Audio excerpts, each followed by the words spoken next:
All right. Welcome. Thank you. Episode 54 starting off.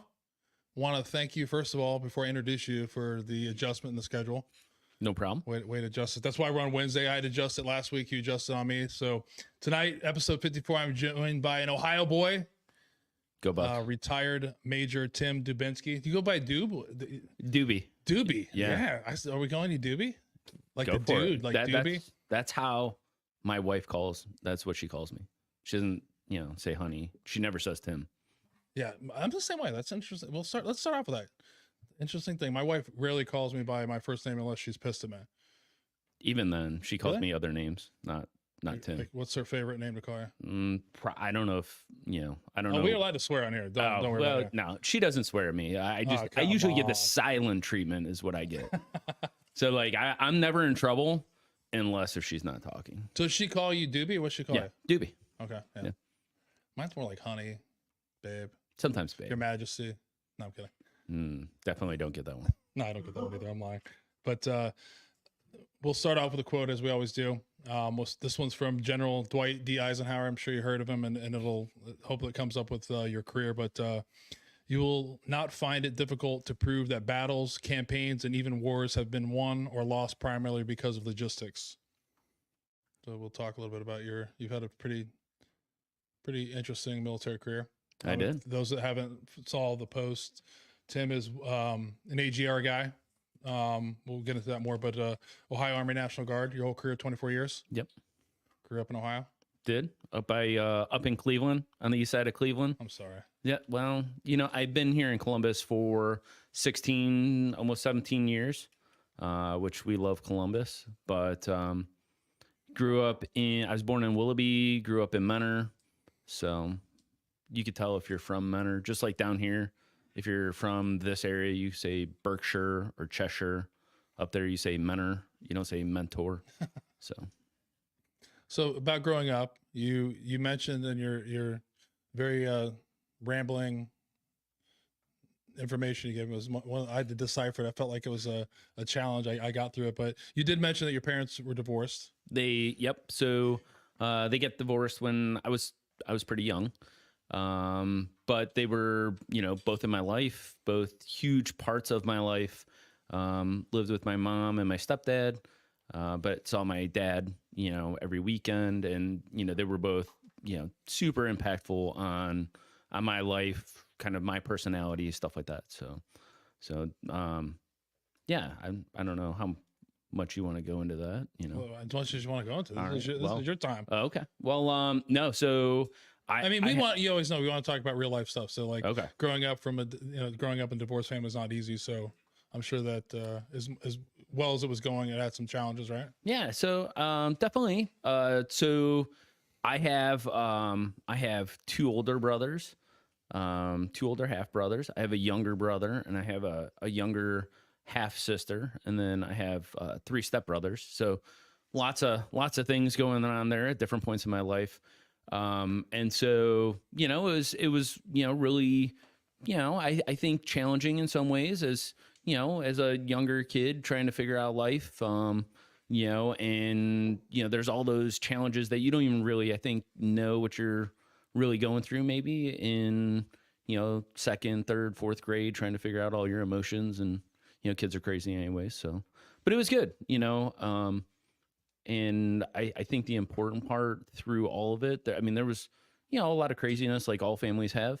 But I think, the part that's really most important to me is walking away feeling like, both of my parents were engaged, cared, loved me. I was taken care of. They were doing the best, they could do.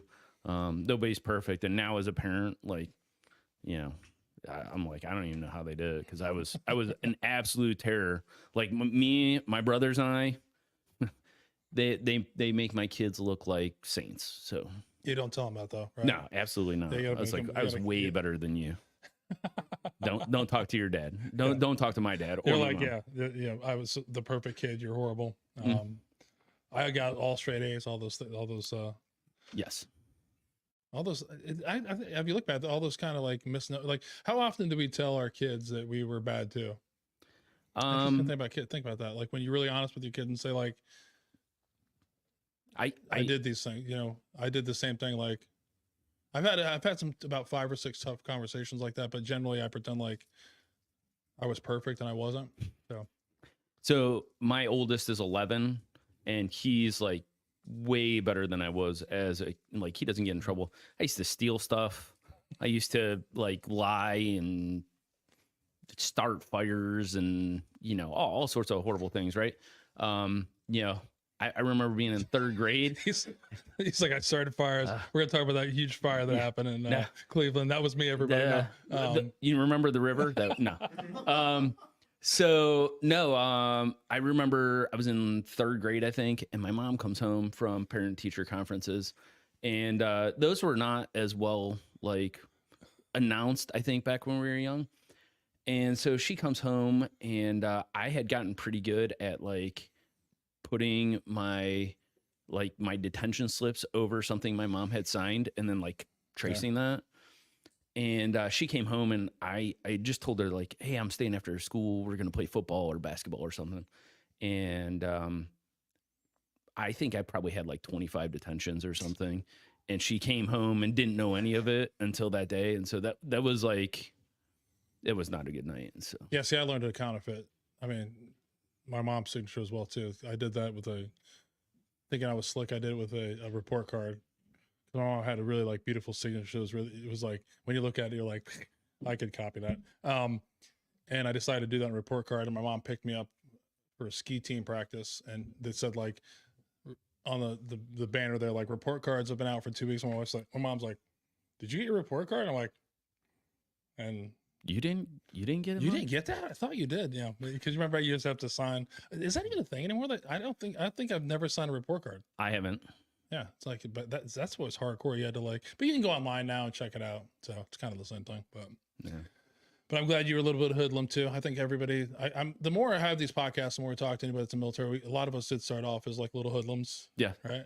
Yeah. I mean, you know, I think between like going roller skating on Friday nights and some of the people I hung out with, you know, tackle football, you know, we were like rough little kids.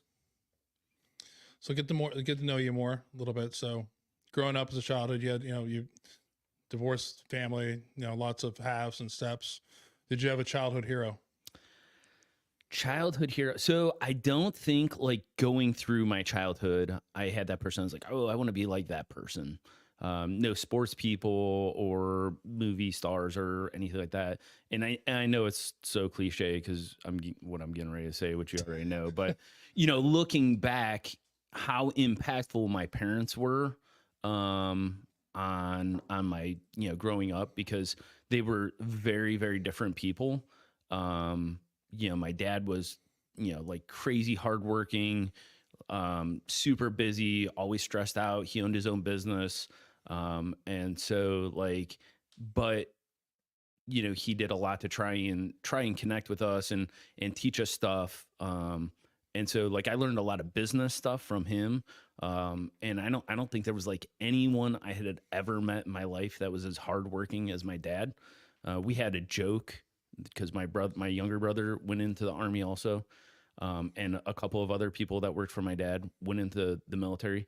And the joke was that it was much easier to go, like join the military than it was to work landscaping for my dad. So, like, yeah, Dad, I don't want to landscape with you. I'll join the Army. That's, yeah. I'd rather have a chance to go deploy somewhere than I'll go get lay shot down, at. Mulching sucks. My two old, I mean, thank God my youngest son is coming home this weekend to mulch. He's the mulch man now. Nice. It's like, he's the mulch man. I got to get him a shirt that says the mulch man. Mulch man. I mean, mulching has taken out my dad. He's not allowed to mulch. It took me out. So now we pass it on to the 19-year-olds. But my two oldest worked a stint as in a mulching company here locally, and it was like, those are the best stories I've ever heard. And none of them want to be around mulch at all, which is great.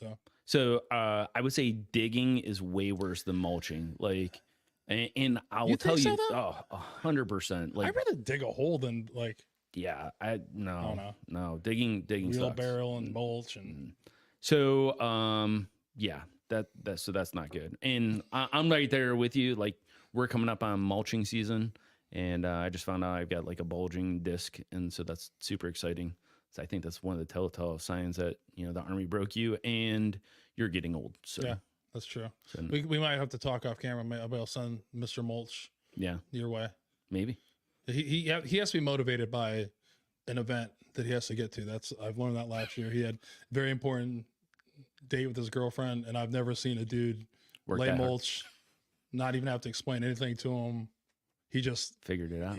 he literally, like, it's one of the greatest experiences I've had. I wish I had videotaped it because we had to get mulch. I broke it that it was going to be mulch day. Like, I like to do that. Like, all of a sudden it's like, guess what? This morning we're doing mulch. And he was like, I got to go on a date and all this kind of stuff. I'm like, well, we're mulching. It's just me and you. And he literally I didn't have to say a word to me. I didn't have like where to move a bag. Like, he just tore it up. You know what I mean? What's that? He knew. Yeah, It's got to happen. He was motivated by getting out of here and going hang out with his girlfriend. So we all know what that means. But yeah, he hopefully he's listening. I think he probably knows that this weekend's mulch weekend. So if not, surprise, Surprise! It's mulch weekend. surprise. Welcome home.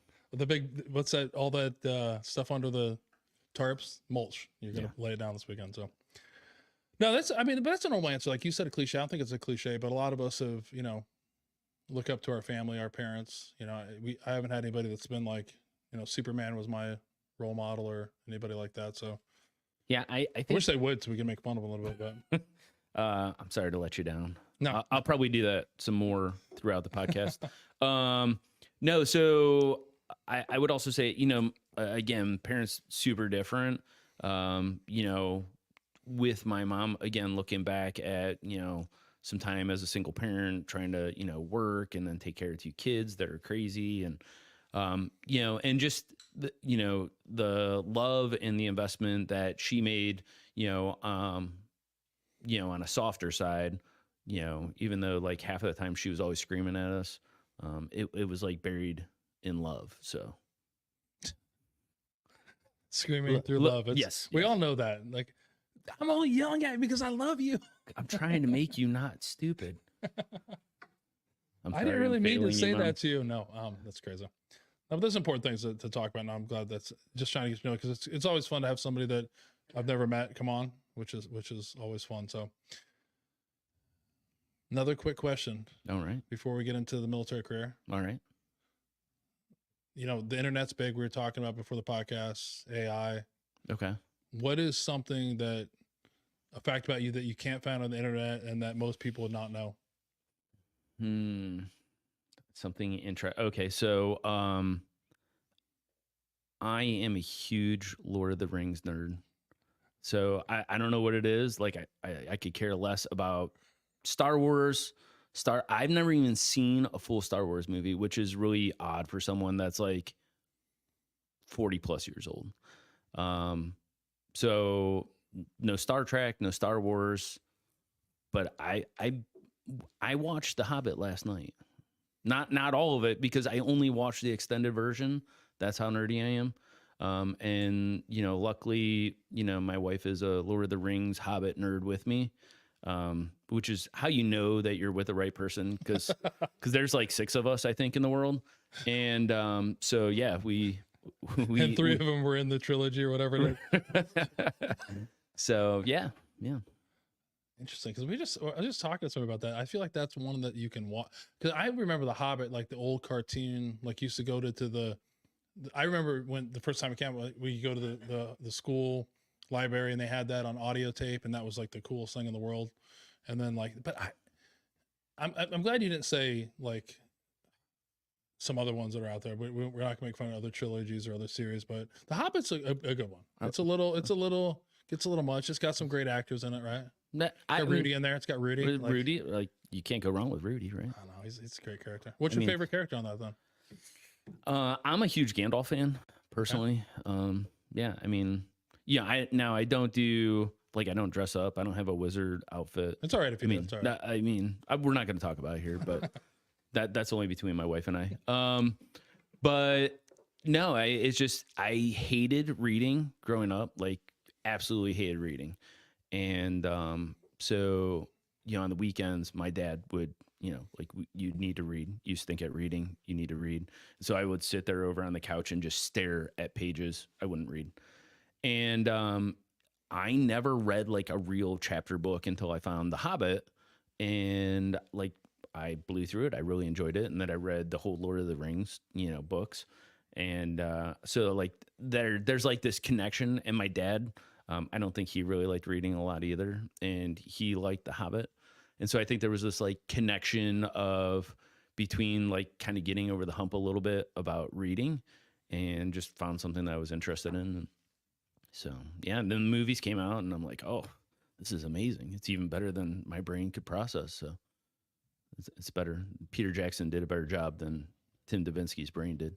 I'm so glad you didn't say Harry Potter did. If you would have come out with Harry Potter, we'd have a whole shtick on that. I wasn't ready for Lord of the Rings, but okay, we have to work on that. So you talked a little bit growing up. Anybody else in your family in the military? Uncles? Yes. So both of my grandfathers were in the Korean War. Interesting. I think one, it messed both of them up pretty good. I think one more mentally, the other one, physically, a little bit mentally. But I think I had a lot of love for service, because of my grandfather was the only grandparent I was really close to. My dad's mom passed away when I was like 5, so I didn't know her really well. And so he was the only one I was really close to. And he was just like a real proper guy, but, real respectable. And so there was that. I have some uncles and aunts that were in, but I had a cousin. I think everybody grows up and they have like that older cousin or brother that they like idolize a little bit. And so I had a cousin probably about 5 years older than me. He joined the Marines. And then my second brother joined the Coast Guard.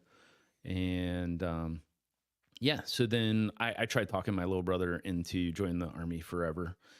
And he's like, no way, dude. He's like, fuck you, man. Yeah, absolutely. That's like the worst idea right now. And so he ended up joining. He's currently he's a first sergeant out at, was it Cavazos now, the Hood. So okay.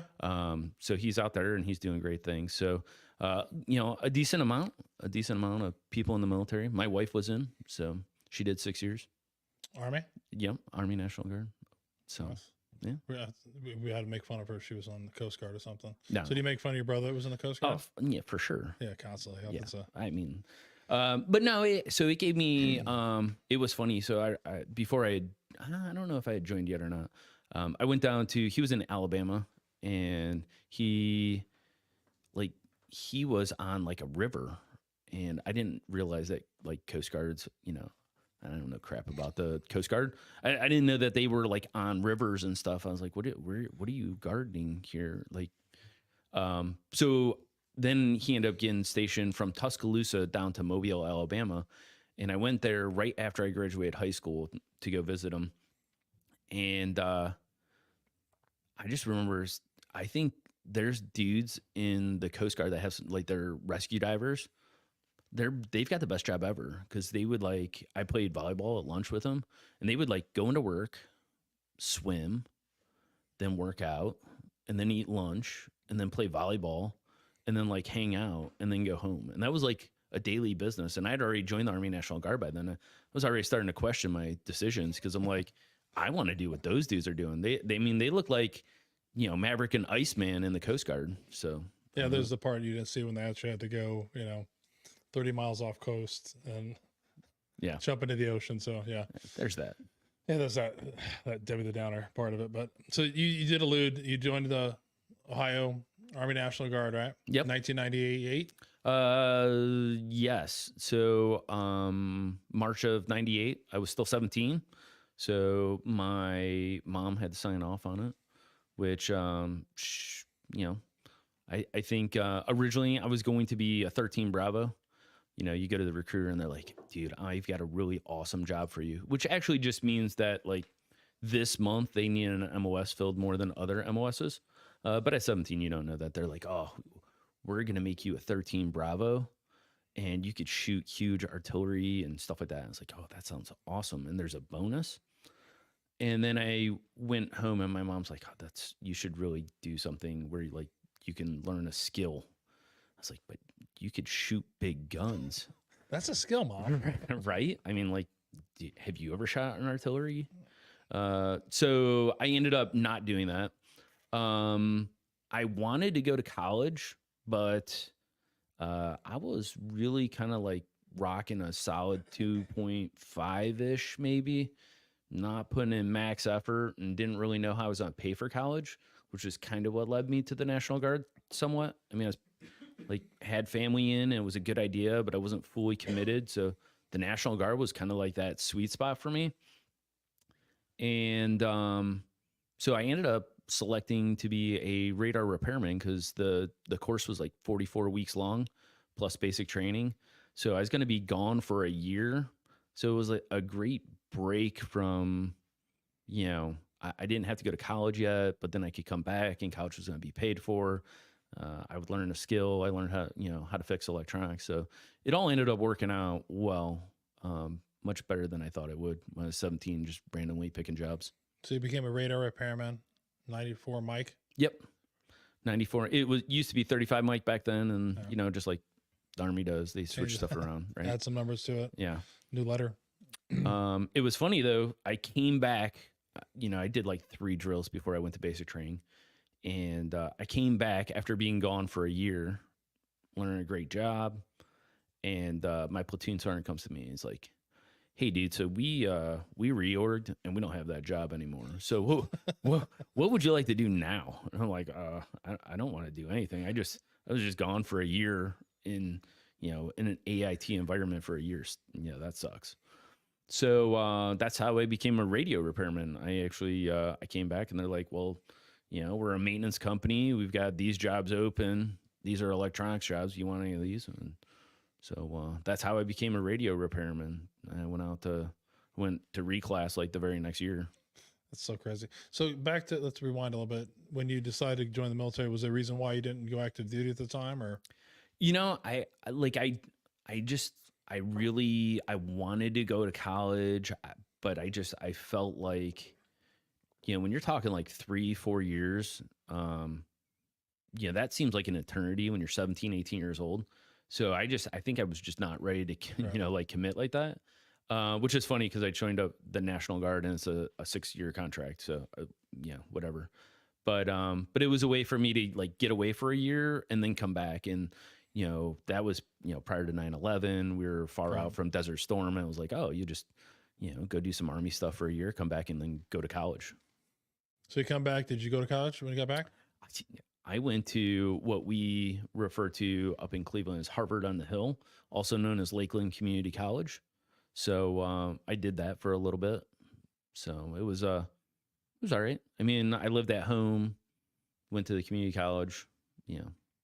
It's Did drill great. on the weekends. What was that? Did drill on the weekends. Drill on the weekends. I worked a full-time job. I had a bunch of like crap jobs when I was younger. I worked, Arby's, and I was assistant manager at Arby's, which actually was really good because of the amount of food I ate there, and I didn't have to pay for it. But I'm surprised I'm actually still alive for the amount of grease I ingested. Arby's, we have the meat. No. Yeah. Yes. Well, and we learned that you could make like a chicken roast beef Italian sandwich. You just put all the meats on like one bun, and when you're 18, 19 years old, that sounds like a good idea. Sounds like a good idea now, but yeah. Until about 3 a.m. Yeah, or tomorrow when you feel guilty about it. Yeah. That's cool. So you bounce around a little bit. So interesting part of your career is you actually go AGR. When did you decide to go AGR? So it wasn't until after I went on my first deployment. Okay. I was 2001. I was I went out. I think in 2000, the summer of 2000, I went out to California for 3 months, and I did my reclass to become a radio repairman. And I'm like, I'm actually pretty good at this electronic stuff. I should probably not work at like a clothing store or a fast food joint if I have, years worth of military experience and electronics training. So I started working in a factory as like an electronics tech. And I worked for a company that made like huge static switches and UPSs for like back when AOL was a big thing and stuff like that. And then I ended up working for a company called WRG Services. They made, ATM machines. And I was actually at work there when 9/11 happened. I remember listening to it.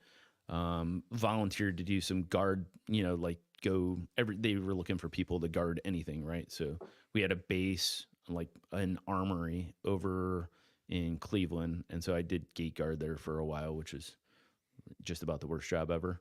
But then I deployed in 2003, and in 2003, that's really what changed my whole career. And I fell in love with the Army instead of it just being a thing I did.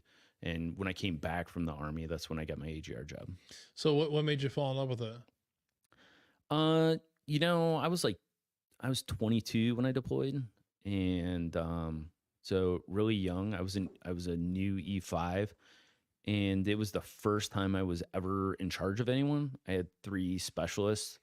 But it was pretty cool. We went to Bagram and we supported the 82nd Airborne. We supported 10th Mountain for all their electronic stuff, all the radios that the infantry dudes break, and like, how did you get water inside this radio? Stuff like that.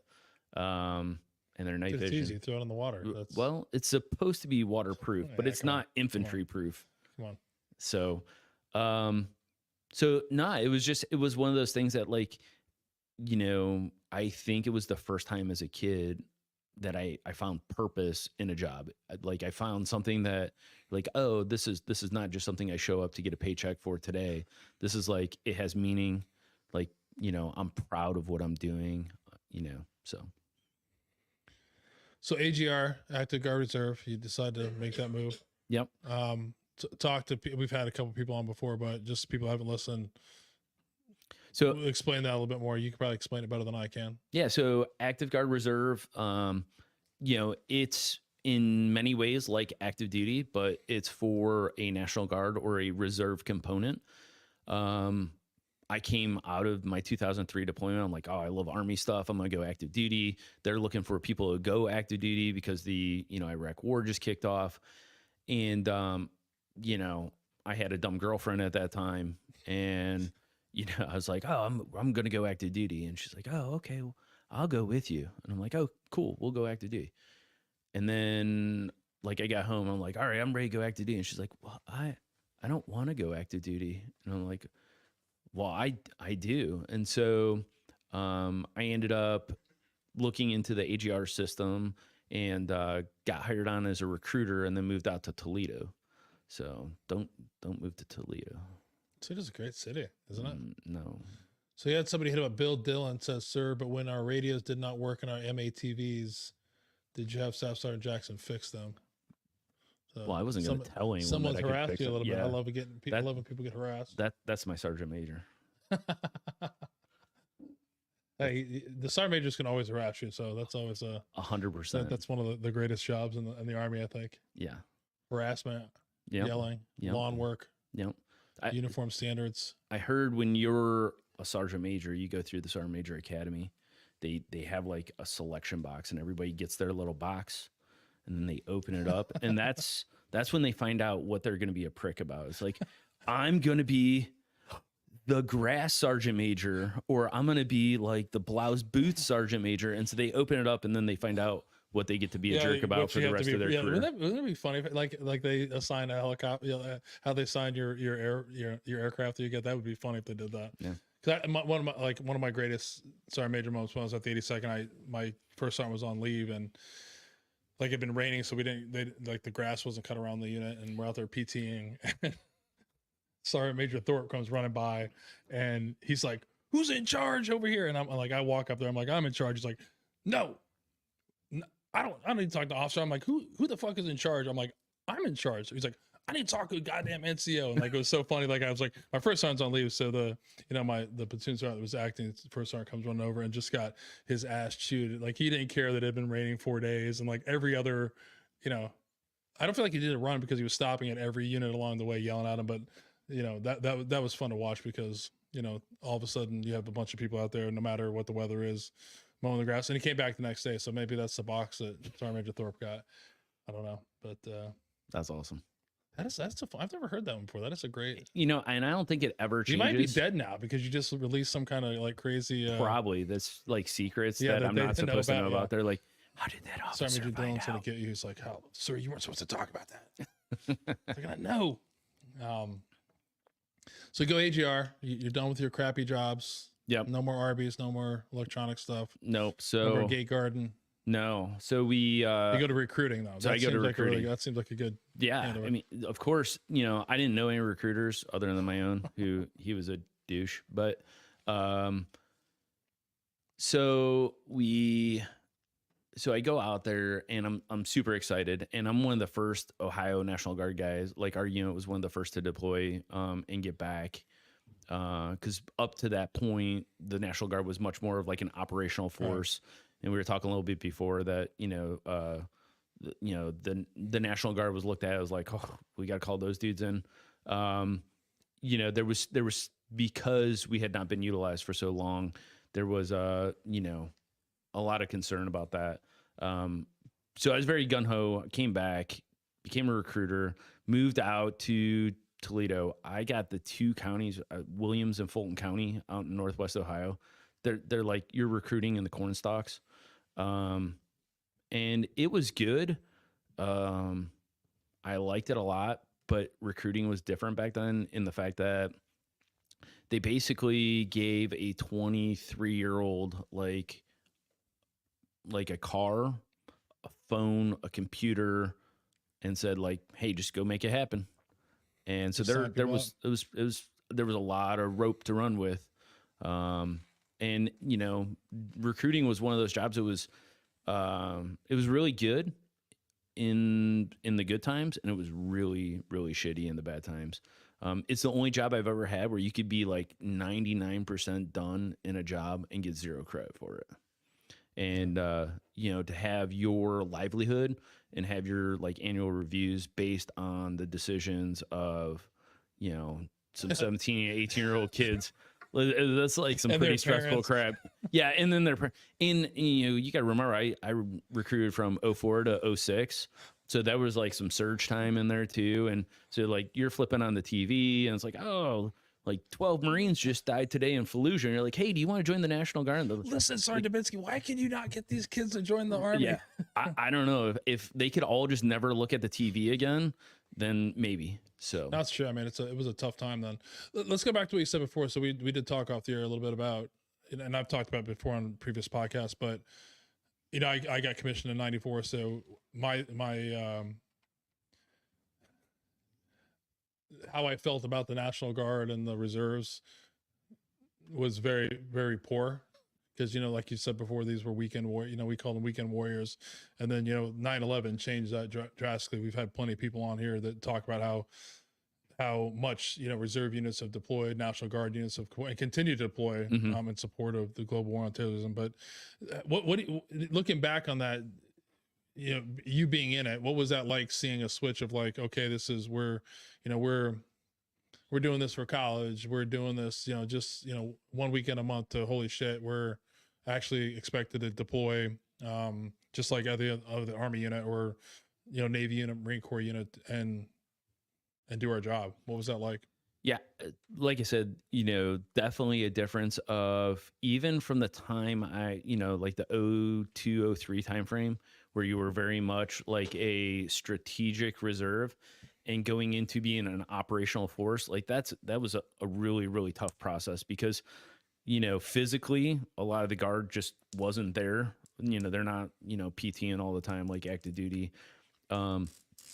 The general age group of a lot of the people that were in, we used to have like, career long E4s and E5s. They just liked hanging out with the dudes on the weekend and, drinking or whatever. So, I mean, there was like some major changes even from the time before I left on my first deployment to the time I got back.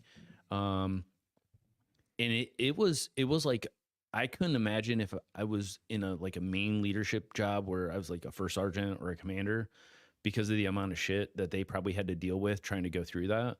But I will tell you, a lot of the interactions that we had with infantry units that would bring their stuff to us when they'd break it, like at first they're like, "Oh, you guys are shitbags," right? Yeah. But I think one area that the Guard like crushed active duty on was we all had jobs that you like customer service mattered.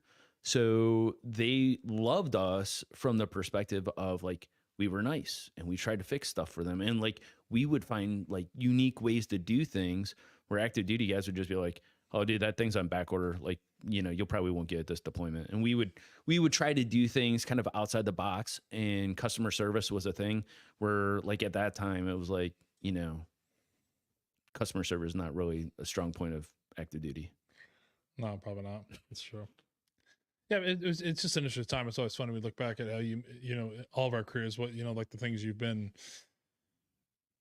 on the forefront of, or like the tip of the spear, like that thing where and it's just interesting to have, you know, we've had a couple guests that the same way as like all of a sudden you're in this unit that there's not a lot expected from you. And then all of a sudden there's the standards ramp up really quickly. And I couldn't be more proud to serve with, you know, the National Guard and Reserve units. I mean, you know, at first I felt the same way, like, I don't know about these guys and gals, but they stepped up. I mean, and I think I've always said that's pretty impressive, because, you know, we in active duty, you always want to do that. That was your job, but you had other people that were getting pulled out of, you know, you made a joke about shitty jobs, but some people didn't get pulled out of shitty jobs. They got pulled out of jobs they loved and they've been working for, and they came over there and just, like you said, crushed it. So, and well, I think the one other thing outside of just customer service was in the Army, most people had done, you know, pretty much the same job their whole career. So if you had people that had been in the Army 10 years, they were an infantry guy for 10 years, or they were like a supply guy for 10 years, or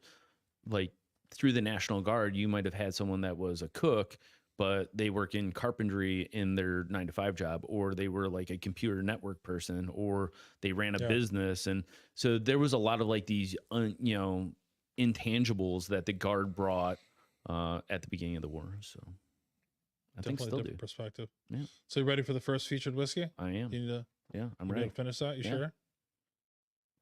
I mean, you're the first person I was gonna make funny. I think you're like 4 layers. The first person to have 4 layers on the vest. He's pimping. He's looking good over there. I was gonna say, we talked about the pants that they were we're optional. gonna keep the pants on because you can see on there, and we don't want you to get in trouble with the wife there. All right. We don't want her to ignore you for a while. So,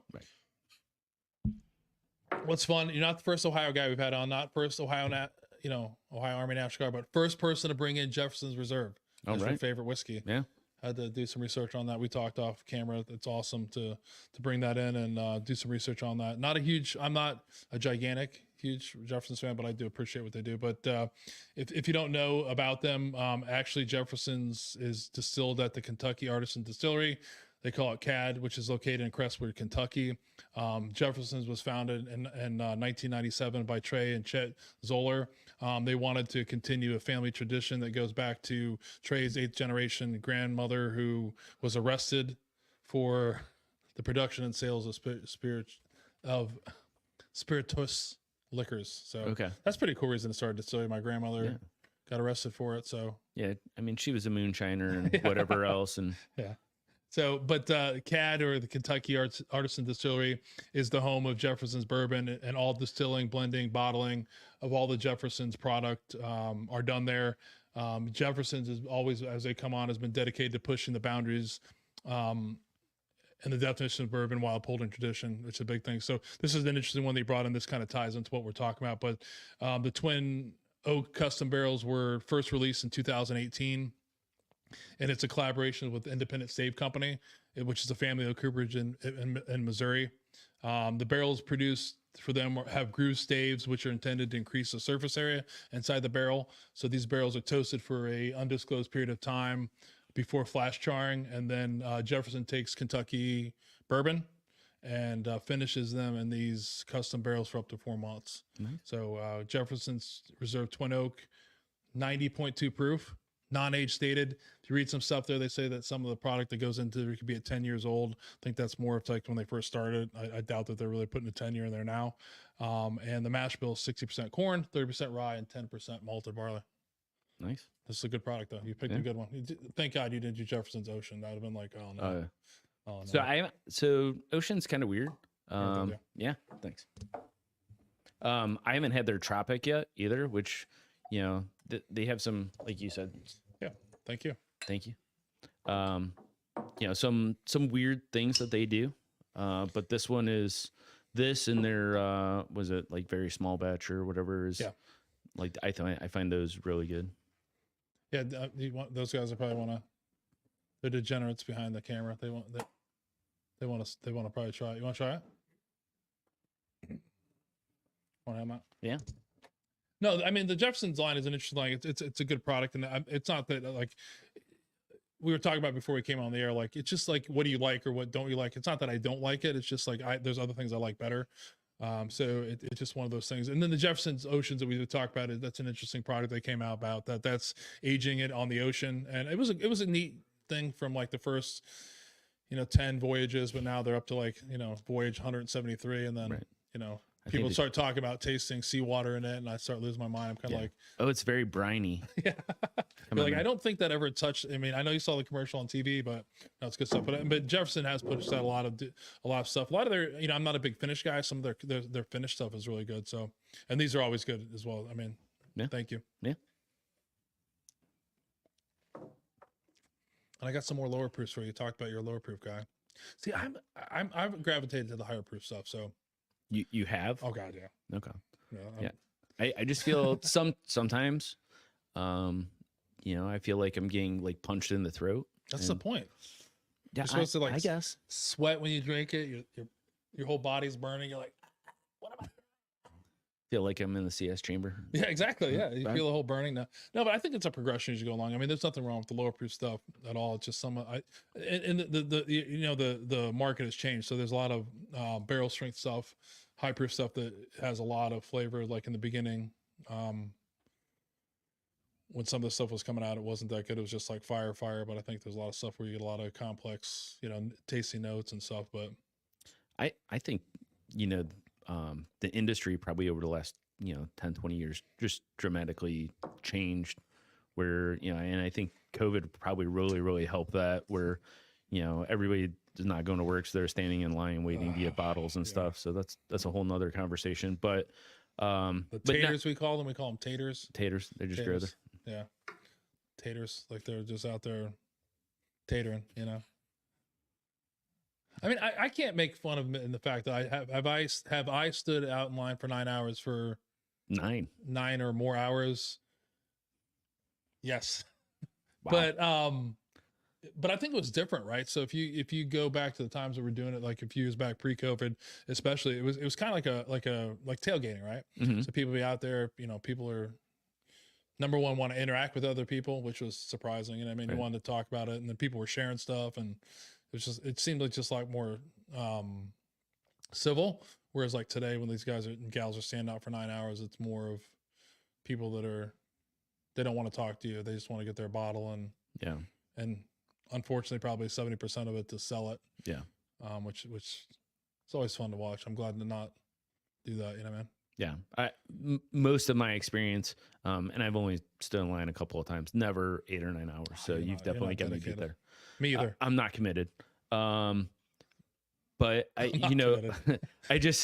see a lot, they'll have their AirPods in, and it's like they're standing there by themselves. They don't want to interact. Yeah. It's I mean, but everything maybe evolves, it's a business for them, Yeah, we could talk for hours and hours about that, but yeah, but it's just, I mean, the world changes, and that just like anything that changes, there's a lot of people that I'm thankful being that I love whiskey and bourbon and things like that. So it is neat to have a lot of people that are so entering the hobby or the passion. Yeah. But just wish not all of them were, if that makes sense. People that stand in line for 9 hours to sell it or things like that. It's just really doesn't help. All right, let's get back to you, Toledo. All right. Recruiting. Ooh. So after you leave that, you head to the civil. Like you've moved around a lot. That's the crazy thing. So I did. The question I had before we get into that, before we move around, because we're going to get into different things. So is it normal? So would you consider your career normal, as many MOS as you've had? and as well as enlisted and as an officer. Is that normal? So I think it's a little more normal in the National Guard and specifically in the AGR world because there's not the amount of assignments, there's not the amount of bases to go through. So if you're looking for upward mobility, a lot of times you have to be willing to make a career pivot. And so when I was young and I was hungry and, I want to go from E5 to E6 to E7 and commission and all that, it was like, well, what do I got to do? What do I got to do? What do I got to do? And, but I did not come to Columbus literally, I was doing great in recruiting, and then I started doing shitty, and they're like, you have about 120 days to find a job, and which was like super stressful because at that point I was pretty committed to want to do Army stuff. So I was like, well, do I go active duty? What do I want to do? And this was pretty close to the time that I ended up linking back up with my wife. We had dated previously, and so we had started talking a little bit again. She was in Huntsville, Alabama at the time, and so I ended up looking. I was looking at maybe moving to Alabama. I looked at I was really focused on Columbus, Ohio, though, because that's where the state headquarters was. So a lot of upward mobility, future options. In the Ohio National Guard, we'd always say like all roads lead back to Columbus because that's where most of the brigade headquarters are. That's where the state headquarters is. And so I ended up applying for some jobs with the civil support team. And that ended up being an absolutely awesome organization. It's small. It's very, very unique. Every state and territory has at least one. There's a couple like New York, Florida, Texas, California have two. I don't know if there's any more now. But it's a 24 person team. 4 of the positions were Air National Guard, 20 were Army. It was commanded by an 05. So really unique. It was very officer heavy. I think something like 10 or 11 of the positions were E7 and above out of 24, maybe even more than that. So I went there and, again, kind of, fell back in love with the Army. Cause by the time I get done with recruiting, I'm like, this sucks. Like I'm like doing great things as an NCO, but I'm just getting thrashed on my NCOERs because like I'm like 2 kids short of being successful. So I went there. I did like a training NCO / decon job because it's more like CBRNE based organization for man-made and natural disaster response. So it was really cool. It was domestic response.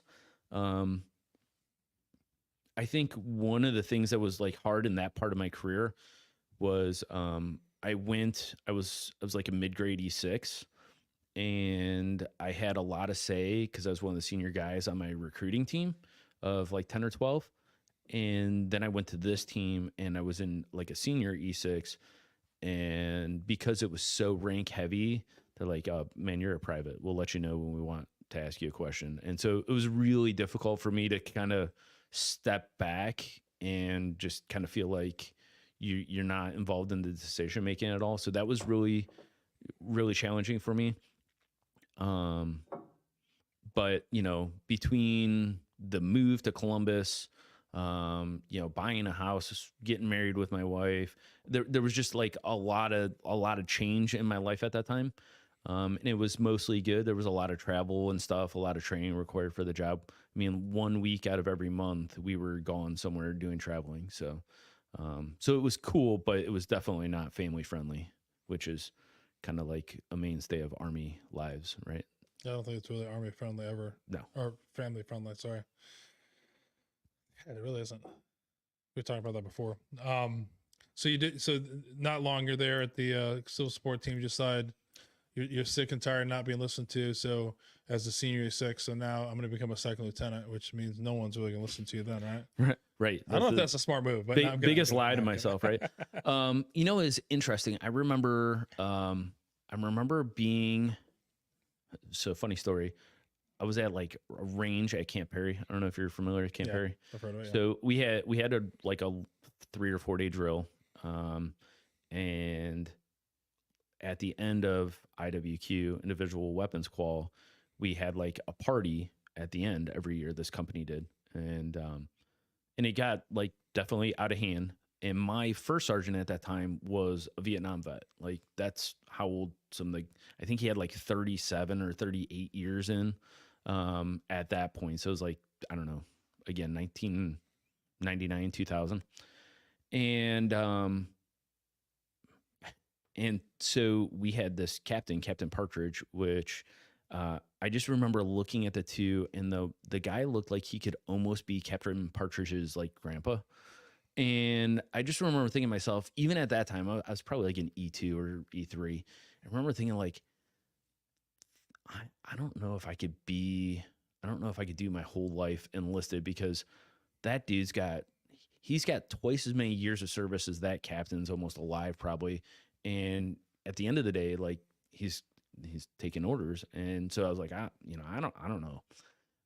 Fast forward, I was on the CST, and we had an officer leave our team, and there was an opportunity to potentially, there was an officer position open. I was getting close to finishing up my 4-year degree. I was going to University of Phoenix on the side while I was working. And so I asked to like, hey, can I go to OCS? Cause I want to do this job. And they're like, well, we're not going to let you do the job, but we'll let you go to OCS. And so, yeah, I was pumped. I figured like, hey, I'll go to OCS. I'll, work my ass off, and hopefully if I, knock it out of the park, they'll give me a job as an officer, right? I won't have to leave my, active duty job as an NCO and like go into the civilian world. It'll all work out.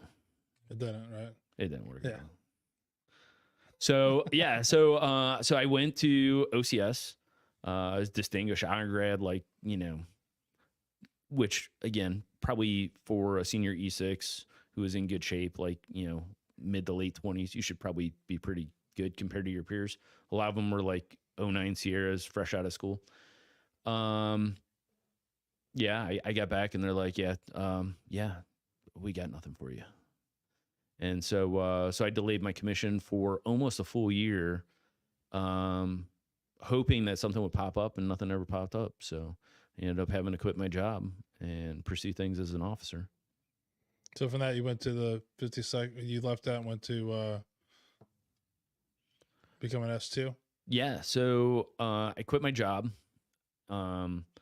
My wife at that point, I was actually at like battle staff school in Fort McCoy, Wisconsin.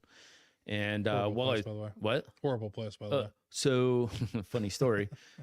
I was a training NCO. I scheduled myself to go to battle staff NCO school in January at Fort Bliss, right? El Paso, January. That's not a bad deal. There happened to the seat allocation manager for the region was like, oh, well, we actually have a seat in Wisconsin at the same time. So instead of being at Fort Bliss, El Paso, Texas, I was in Wisconsin the first 3 weeks of January. And it like, I was there 2 weeks before it got above 0. Yeah. That's silly. Yeah. I had to mobilize the unit out there. Was like for 7 months. Really? It was. I heard the mosquitoes there are atrocious. Well, the funny thing is that the winter is I left Fort Bragg and went to Fort Knox, and then we had we were mobilizing units. So I got sick up there, and I remember I was up there for the first snowfall, and I come out of my I'm leaving out of the hotel lobby, and it snowed, and this lady's like, do you have a jacket? Like well, it'll be fine. I go out there to clean my car off, and I'm like, all I had was like, sniffle gear underneath. And I literally didn't bring anything that I needed to bring. And I was like, immediately told my wife to go find that green bag that's there and ship that whole thing, mail it to me. I need it. But yeah, it's a interesting place. Yeah. But, so, Sparta. I say it's Sparta. Yeah. Sparta. Yeah. Good old Sparta. This is Sparta.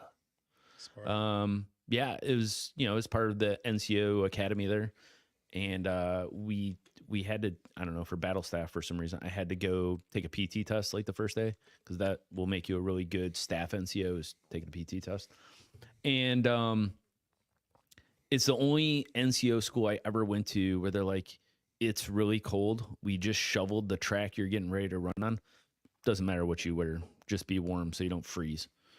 And I had a neck gaiter on, and I would run around this 1/4 mile track.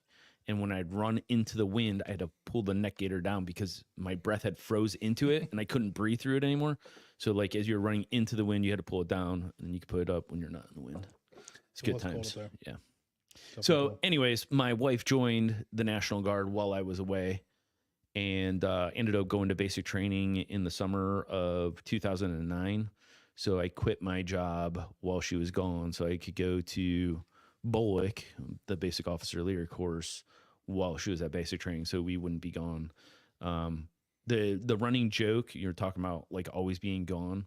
The running joke for us was we had been married, I don't know, 4 or 5 years, and that we were still newlyweds because over 50% of the time we were together, we were not together because I was either training or at a school or OCS. She was at basic training, deployments. It was like nonstop. So we like to talk about the difficult stuff. What kept you guys at it then? You know, I mean, like it was always new, right? So I think that was part of it. We were also really busy. You know, we were both going to school. We were both working full time. So between going to school full time and working full time, I think it was just enough that like there was always crap going on. So there was never like I'm at home feeling like you should be here. So, you know, hopefully that helped, but, you know, that, and I'm just, you know, I'm a really awesome wonderful dude, guy. And yeah, so I'm sure that's part of it. Hopefully she's not watching. Yeah. You're going to get in trouble for that. No, but that makes sense. I mean, so no kids involved in the first 4 years then? No, we, let's see, we got, so 07, my son was born in the beginning of 13. So we were together for a while. We didn't date really long before we ended up getting married. And that was kind of by design. She had moved up here to be with me, and we, you know, working crappy jobs. We're still in our early mid 20s. And so, yeah, it just made sense. Yeah, so it wasn't until like when I quit my job, I lined it up to go straight into BOLIC. They had like a basic course, and then I went to Intel school after that out at Fort Huachuca. And I was getting towards the back half of that school, and I was calling everybody. I was reaching, like, turning over every rock I could because I don't have a job when I get home. And I was talking to my buddy Ash, and he was running a program for what's called, they were omelets, operational mentor and liaison teams. And the National Guard was working with the state, SPP, the state partnership program. And Ohio's partners with Hungary and Serbia. And we were pairing up with our Hungarian partners to go over to Afghanistan to like train and advise and assist Afghan army, police, different forces over there to kind of like switch over from us leading operations to them. And I was like, dude, I need a job. And he was like filling rosters for MOBs. And I said, like, I'll mobilize. I can't get a job. I was a second lieutenant, you know, brand new second lieutenant competing with captains for full-time jobs. And I wasn't even getting interviews. So I reached out to him, and he's like, yeah, dude, we need an intel guy. So if you want, you know, we could have you deploy this summer. And this is like January. And I was like, oh yeah, I'll take that. I need a job. So that's where I met, you know, Bill Dillon up there. I met him in the OMLT to go on my second deployment. Yeah, I never heard of that. So are those like in every state, or is it kind of just an Ohio thing? Or I don't know if they were in every state. You know, a lot of the different, so every state's got a partner. Some have two. I know my buddy was in the Illinois National Guard, and him and I went to intel school together, and we were actually over in Afghanistan together on similar teams. He was in Ghazni with the Polish, while I was, you know, in Baglan with the Hungarians. And I think a lot of it had to do with the U.S. had some clout and some know-how and some like logistical and firepower support that some of the other, NATO forces just didn't have for operations. Right. I never, when I was looking at that, I'd never heard of that before. So you go over your second deployment to Afghanistan. Yeah. How'd that go? Amazing. So never heard anybody like so quick to say amazing. Yeah. I mean, So it was unlike any other team I'd have been a part of. So we were on the 5th team to go over there, and it was 12 US dudes with, I don't know, like 40 Hungarians out in the middle of nowhere on the side of a mountain, like on an Afghan base, going out every day with Afghans. And so it was my first time I had been in an all guys unit. And it was crazy because I was, I had a senior 04 commander and a sergeant major as like running the team. And then it was like, I was a second lieutenant and I was like the next senior guy. And we had 9 other people. So it was, so small. We went to Fort Polk, which is absolutely the worst place in the world. That makes McCoy look like Disneyland. So we went to Fort Polk for 2 months, in July and August, best times to go. And we did training there. Then we went over to Hungary for 2 months to like integrate with our Hungarian team. And that was kick ass. The Hungarians training tempo was a little bit lighter than our own. So it was a lot of nights of like hanging out and going and seeing places and traveling, Central Europe. So it was really, really cool. I'd never been to, I went to Rhine-Main and flown through some airports, but I'd never like been to Europe. So that was a really cool experience. What was your favorite place to visit while there? Budapest, I should say. And then like Vienna, were really, really awesome. Bratislava is pretty cool. Anywhere along the Danube. I'm going to be like, I a lot of times dream about being a little bit older than I am and doing one of the like Viking cruises.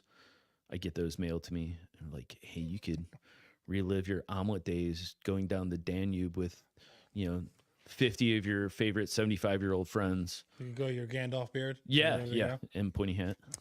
Hey, a few more years, you'll have that freedom. The boys are getting older. I know, You'll right? be able to do it. Yeah. So you go on that deployment, come back, you're no longer a fresh second lieutenant. You kind of got your your chomps. You ready to go? Yeah. So I got promoted to first lieutenant while I was over there.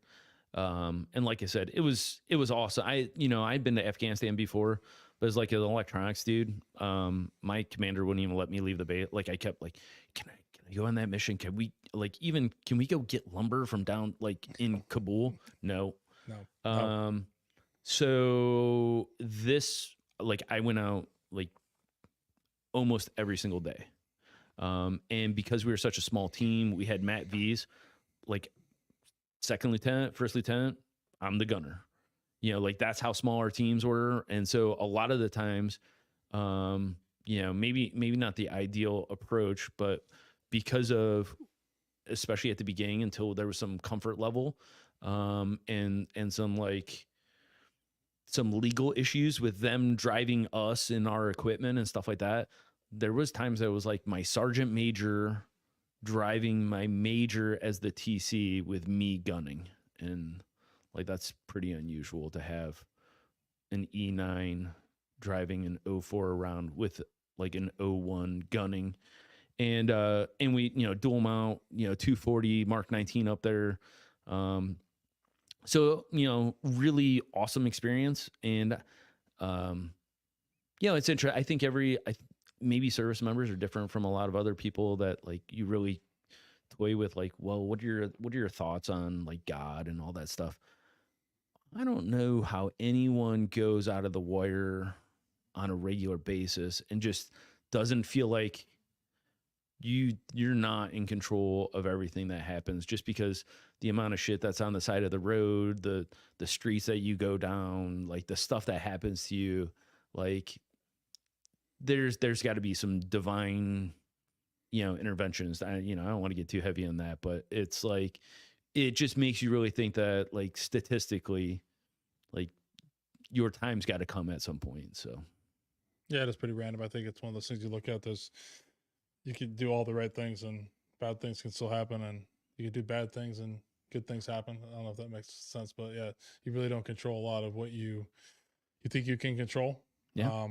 And I mean, but I think that's why a lot of people in the military, we then begin a habit of, once we're out of that environment, to start controlling the things we can't control, and maybe even over controlling them. Yeah, that makes sense. So, that does. Yeah. So I know what you're feeling. So you come back, first lieutenant, second deployment. Yeah. Where's the next job you find in Ohio? I'm like, I'm ready to get an AGR job. Like, I put in my time. I volunteered for a deployment. We were in the National Guard. Once you demob, you have like a 30, 60, 90 day reintegration, and, all the welcome home handshakes. You're like, oh, you're so great. Thank you for, all this stuff. And we were on like our 60 day. And I look over at, Bill Dillon and Dave Ditz, and I'm like, what do you guys think about doing that again? And so we weren't even like 2 months back, and we were like talking about trying to, the three of us, take another team over there. I had tried to get some full-time jobs, but I still hadn't secured anything. I ended up getting some ADOS, some full-time, but it was temporary positions. I worked down in our G3 as like, like an operations puke, first lieutenant down there. Writing fragos and opwards and, putting together PowerPoints. That's where I got my PowerPoint tab, was working in the division level G3. And it was pretty good. It helped me. I learned a lot, like operationally, how to do stuff. Cause as a lieutenant, they don't teach you crap on how to do operations. But I didn't have a job. And, so we ended up volunteering, and, less than 18 months later, we were on our way back to Fort Polk and back to Hungary and then back to Afghanistan, doing the same thing. So yeah, I think there was about like 15 or 16 months in between MOBs. So, it was pretty close back to back, and, doing the same thing, intel advisor, and then came back. And while I was what did your wife think about that plan that you and your sergeant major and came up with? Yeah, she was like, that sounds great, honey, but and so we've been married for a little while. See, this is, I don't know, 2011 timeframe. So we've been married like 4-ish years, and she's like, it's kind of getting time to have a family, right? I'm like, oh yeah, let's have a family, or at least let's practice. And so she's like, yeah, I didn't have a real job. And so, she's like, yeah, I support you. If you think that's what you need to do. And, she didn't guilt trip me or anything. Super supportive. And, so during that time frame, we ended up getting pregnant, which, super awesome timing. And we actually had my oldest while I was at the MOB station. So I was down at Fort Polk, and we moved into our last home like the week before Christmas, and we were going to be gone the week between Christmas and New Year's. And then the week after New Year's, I was mobilizing. So like, we moved into a new house. We're gone from that new house for a week, and then I left to mobilize for a year while my wife was 10 months or 7 months. Yeah, no. My math was off there. 7 months pregnant. So like 6.5 months pregnant. So I came home from Fort Polk. Actually, my command team let me come home from Fort Polk for the birth of my first son. So that was good. Lucky for you. Yeah, yeah. So luckily, we weren't somewhere where it was hard to get back. Um, it was crazy though. You talk about like things that are impactful. Maybe a good time to talk about. Like, I think a lot of us, especially if you have a long career, you learn to compartmentalize a lot of parts of your life, and you put shit away because there's not really the time and space to deal with it. And like as an example, my grandfather, who was the only one I was close to, I was at Bullock. I had just gotten to Bullock like the first week, and I quit my job as an NCO to commission. I go to Bullock, and my grandfather dies, and so I went and talked to like whoever's in charge of the school and said, "Hey, like my grandfather died. This is out in Arizona. My grandfather's back in Cleveland," and then he's like, I was like, I'd like to go to the funeral. And they're like, well, you can only miss, I don't know, 8 hours of, class, or else you're automatically dropped from the course. I'm like, there's no flexibility here. They're like, no. And so I didn't go to my grandfather's funeral. And that was, things like that, like not dealing with stuff like that. And then you kind of like pack that away. Well, same thing. My wife was actually induced because she hadn't gone into labor yet. So we had set it up. I gotten approval to come back before I went to Hungary. And so my oldest son, Kingston, was born on February. He was supposed to be born on February 14th, not because we wanted a Valentine's Day baby, but because that's just how leave worked out. And he ended up being born with like a tumor in his heart, pretty big. And we didn't know that at first. And so like I ended up staying in Columbus for like an extra 8 days. I was just supposed to come in for the weekend and then go back because we were doing like our final MOB exercise and then going to Hungary. And I ended up being there for, like I said, an extra 8 or 9 days. And he ended up having like open heart at like 10 years old or 10 days old. And so, so you're talking like first time parents. My wife had a C-section. I'm like about to bounce, freaking out, because I'm like at this point we went down to Children's Hospital, and I'm down there with like my son. This is like hours old. I'm down there with my son. My wife's still at St. Anne's because she can't get discharged yet because she just had a C-section, and so it was like crazy times. And again, you talk about those things. My son wasn't even discharged from the hospital yet when I went back to Fort Polk. And so, my wife, first time mom, husband just left, going to be gone for like 9-10 months. Open heart surgery like 3 days ago. It was pretty crazy time. And again, one of those things where it's like, you take that, all the stress and all the craziness and animosity. That was probably the craziest thing that's maybe ever happened to me. And you just kind of like bottle it up and you go store it away because you got like I had to go deploy, and so if you're solely focused on what's going back at home, that's probably gonna get someone hurt. So what, you bottled it up? Just didn't think about it? Yeah, I mean, I think like yeah, sometimes you watch movies, right? And like both people are kind of lying to each other. So, you talk to the wife and you're Skyping and you're like, oh, how's everything going? Oh, good. I'm just doing my office job over here. You're not talking about like what you're actually doing. And, you don't talk about like, getting rocketed or anything like that. And you're like, oh, hey, how's everything going? And, and she's, trying to keep it together because not only do you miss each other, but, like you're raising a kid and you're tired, and she was working full time. And so she's like, oh, everything's good. And so we just lied to each other for a while, and, you suck it up and you drive on.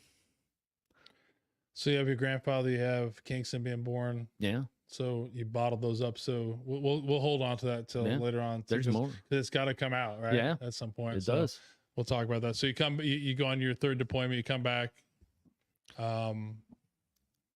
So finally. So how much more? I mean, you say you bottled it up. I think that's like the easy answer to say, like, you just forget about it. Cause I've had it something similar. And a lot of us that are listening that are in the military have had that before. I call bullshit on that because there's part of your mind that's definitely back home with your wife and your child. So how much was that really weighing on you that you didn't share with anybody? You know, so in some ways, I will say this. I think that, you know, my boys are 8 and 11 now. I could not imagine right before I retired, if I didn't retire, I was probably going to go on another mobilization. Like leaving kids that like laugh and cry and know your name and you play catch with and you kick, like that is way harder. I wasn't like, I was kind of like a fake parent at that point, right? Like I didn't know how to be a parent. I kind of didn't know what I was missing. Yeah. It was really hard because you were not around for, you know, the first 9 months, you miss a lot of firsts. You know, so like that's really hard. And I think, you know, I was homesick. I was, you know, much more than my second deployment. You know, and it was hard to be away, but I think it was a lot easier than if I were to deploy now. Like being away from my family now would be harder, I think. So. Good answer. Maybe. Maybe. We'll keep digging. We got time to dig. All right. So you come back. So did you find, you know, you got, finally, like you said, you your wife's glad to see you. You got a baby. Yeah. Did you finally find a job? Yeah. Apparently, have you ever, I don't know if you ever watched My Cousin Vinny and they were talking about like how many times he took him to like pass the bar. It's like, oh, third time's a charm. No, actually like 6th time was a charm. I think on like the 15th job I applied for an interview for, I finally ended up.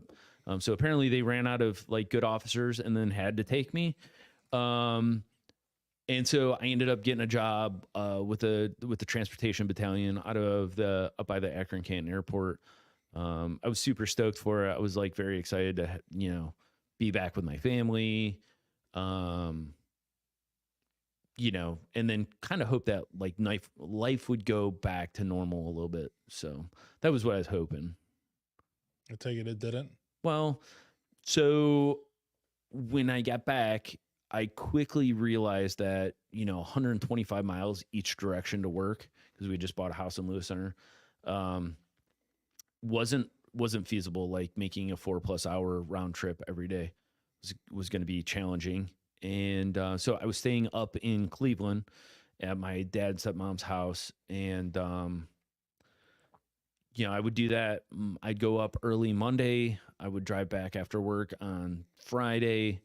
When I didn't have drill, and it was really, really tough. That was some of the toughest time, like, you know, I think challenging for my wife and I as a couple, because she had just come off of like back-to-back deployments and everything was supposed to finally get better and easier.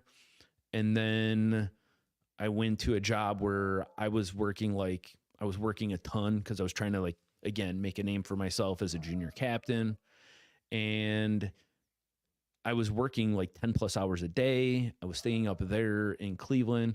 And so, you know, since I couldn't go home and see my family, I was working extra, and I was burning the candle at both ends. And my wife Natalie was just like, this is horrible. We were like, I'd been doing it 8 or 9 months. And she's like, this is worse than when you were deployed. I see you almost the same. Like, I feel like I'm just living a life by myself. And so I went to my boss and I told him like, hey, I'm really unhappy. The family situation's not ideal. He was not very caring about that, which made me kind of grumpy on the inside. So the only way to fix it was I just decided that like I would just work harder and I would make the drive every single day. So for the next like year and a half, I, for the most part, drove to Akron, Canton every day, like 250 miles round trip. And like it had a serious like wear on me physically, just sitting in a car for 4 hours a day and then sitting at a desk for 8-10 hours a day. But it was what I felt I needed to do at that time for my family. So I mean, how were you struggling about that? I mean, that's a long time to be in the car, thinking things through. Like, like what were you going through? So it was just one of the, you know, I started looking for other things. I started looking at, you know, I started applying for other positions because, you know, once you're in seat for a little bit, so I was applying for other jobs that were closer in the Guard, down here in Columbus. And one job in particular, like I was the best suited.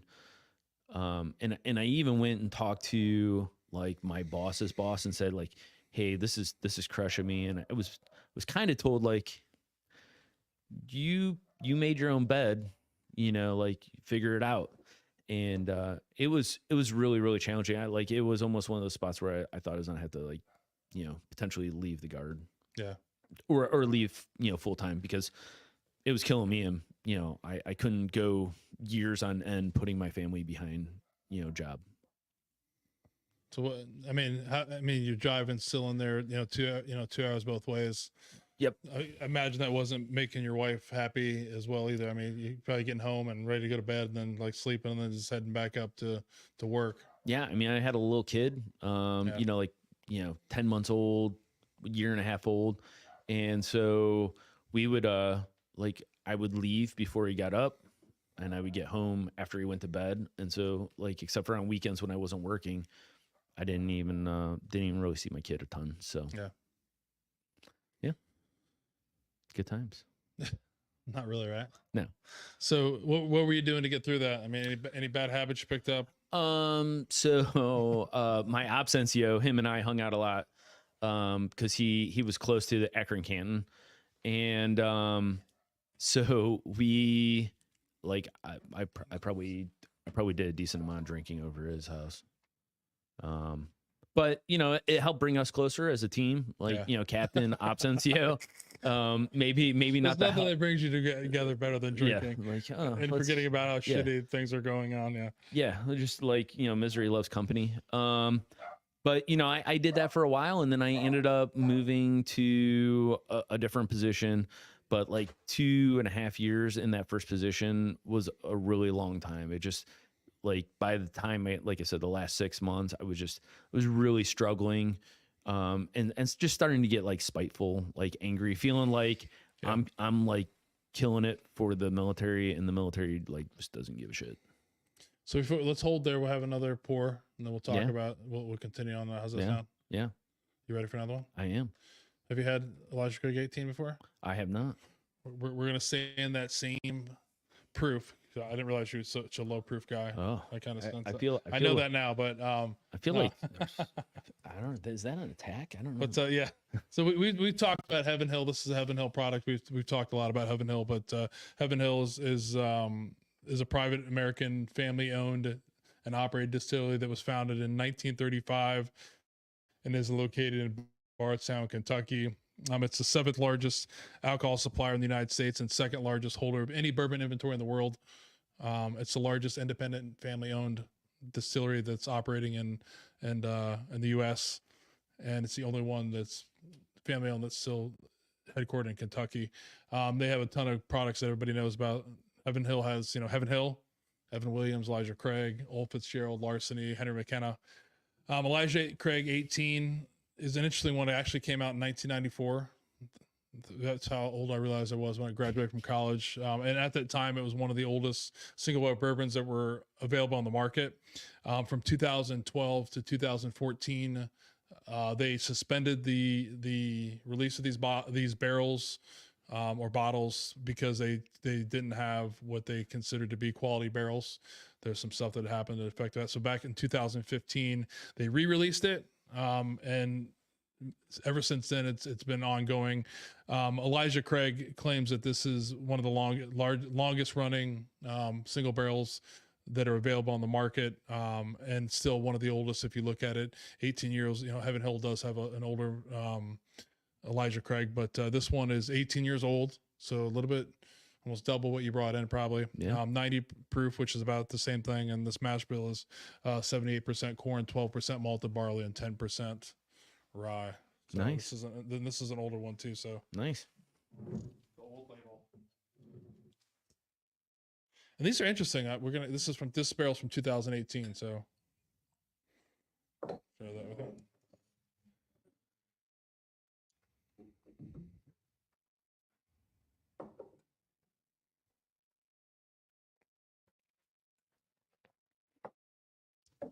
There you go, good sir. Hand that to Josh. He'll want to have a taste. So have you had anything that's old? I'm trying to think. I just had some whistle pig that was 15. Um, I don't remember. I don't know if I've ever had anything 18. I think 15 is probably about as old. Yeah.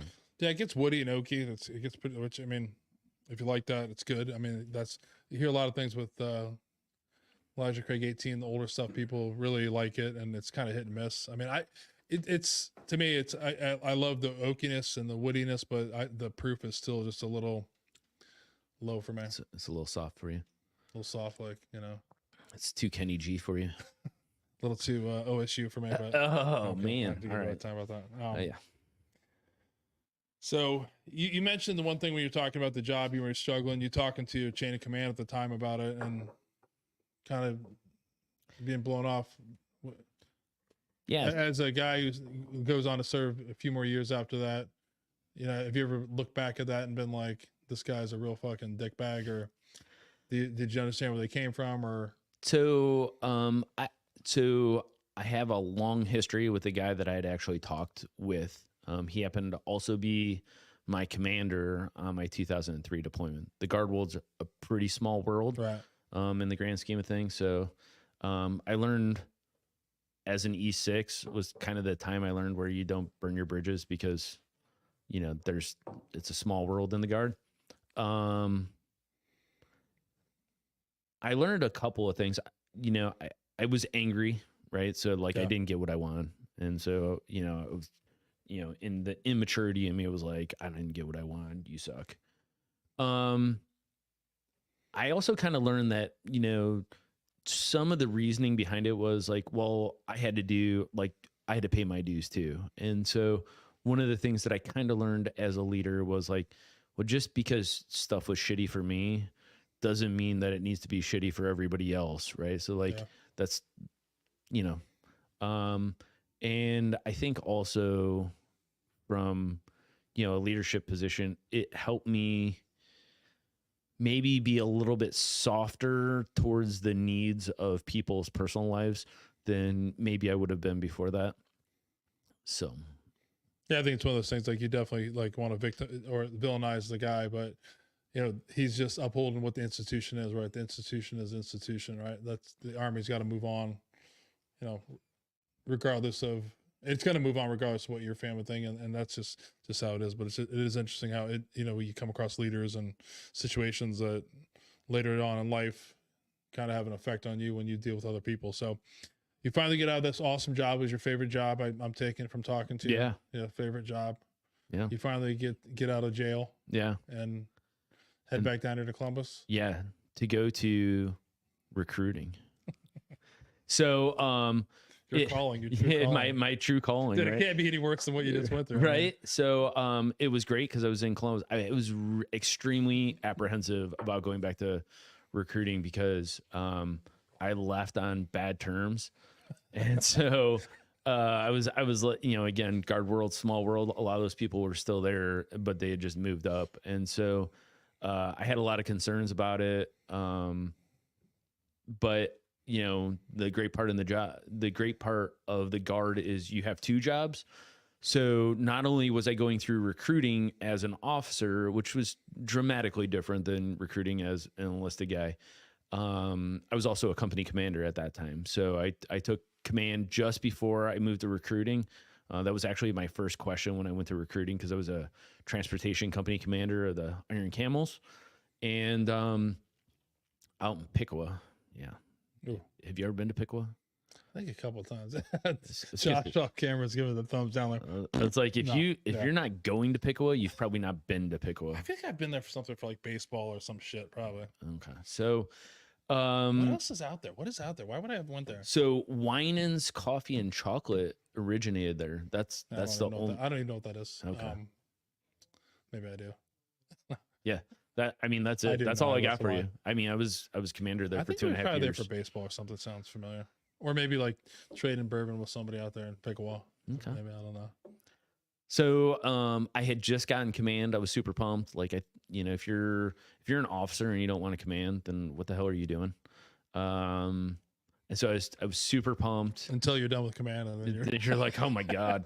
why'd I ever want to do that? Right. That's like a punch in the face every day. Funny story about that in a second. So I had just gotten command, and I was still like the S3 in the trans battalion on my full-time side. And I went over to recruiting. That was like my first question. I'm like, hey, do I have to give up command? Because I really want command. And they're like, no. So then it was like, command is a full-time job, even in the part-time guard. So that plus recruiting had its challenges. And, that was around the same time that we started getting pregnant with our second son. So a lot going on, but it was good. I loved recruiting as an officer, going around to ROTC departments and, talking to dumb soon to be lieutenants and stuff like that. Way better than going into high schools. Oh yeah. You can yell at all the NCOs about why they're not doing their job. Man, Yeah. You can like turn the tides on them now. Yeah. No. Yeah. Why can't you do what I did? I couldn't do. Right. So no, that was awesome. But I was going through command, and I'll tell you, outside of my deployment time with, deployments are really hard to compare to like non-deployment assignments because there's just a different bond that you connect with people. My time as company commander was awesome. I had an awesome first sergeant, I had an awesome readiness NCO. I had, a couple good officers, a lot of great people, and truck drivers are weird people. Like I'd never had any desire to be a transportation officer, but that's kind of where I landed, in the transportation world as a logistics officer. And, I absolutely loved it. And I was about 3 months in. I remember calling my battalion commander and saying like, I'm afraid I'm going to get fired. I've already had someone that's got like a DUI with a loaded gun in the car, and she was drunk with like 3 other of my enlisted soldiers there. And I had, a soldier that was, calling over July 4th because, he had suicidal ideations. And I had like 4 DAT failures and, just like 12 things in the first 3 months. I'm like, there's no way we could keep up at this pace and I keep a job. She's like, no, it'll get better. It'll get better.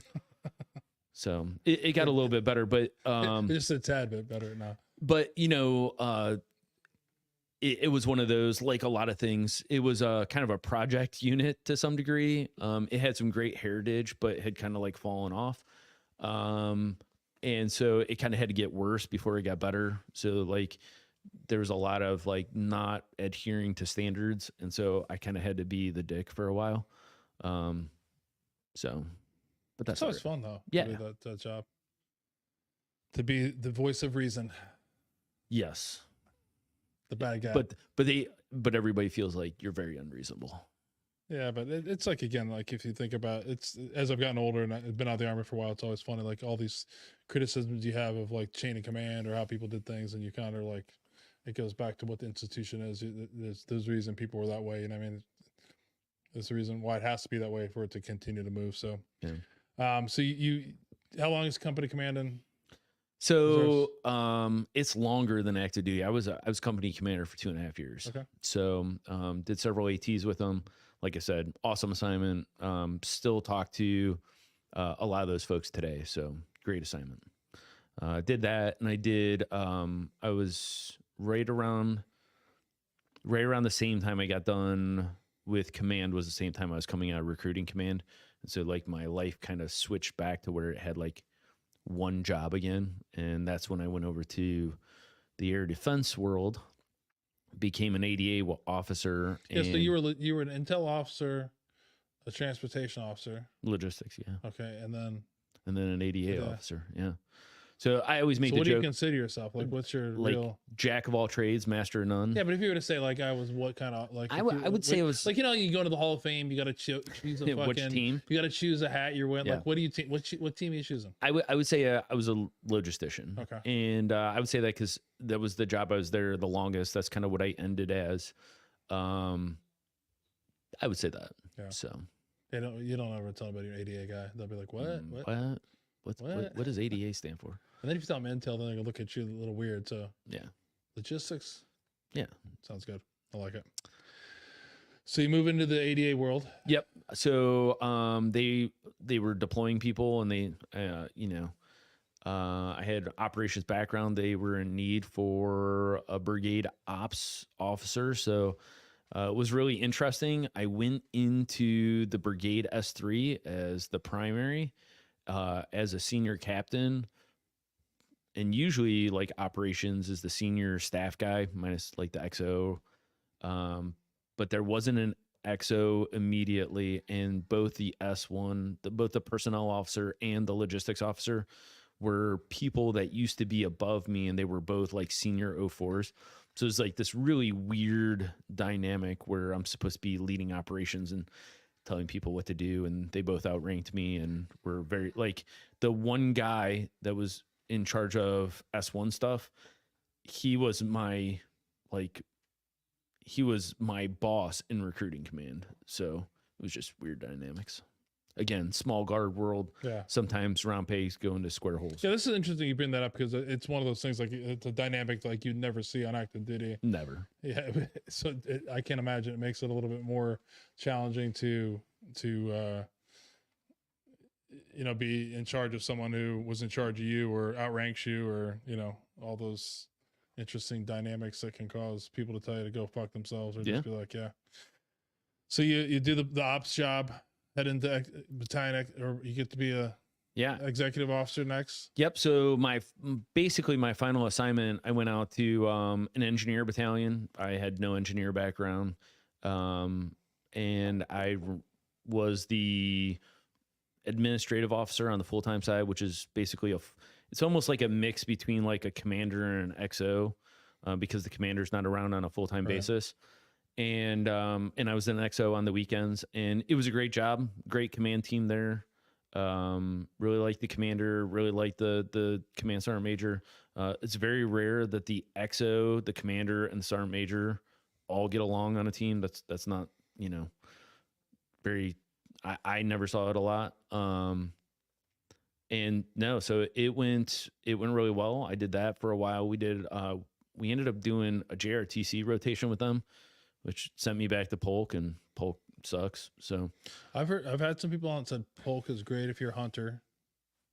Okay. Great hunting down there. But I can't feel, I'm with you. I'm team Dubie on this, that Polk is. Yeah. If you wanted to go shoot like wild boar, I'm sure. Yeah. But like I wasn't doing that. We weren't doing that. No, I would just sweat my ass off. I still look at the guys that were in the military that always listen on the board.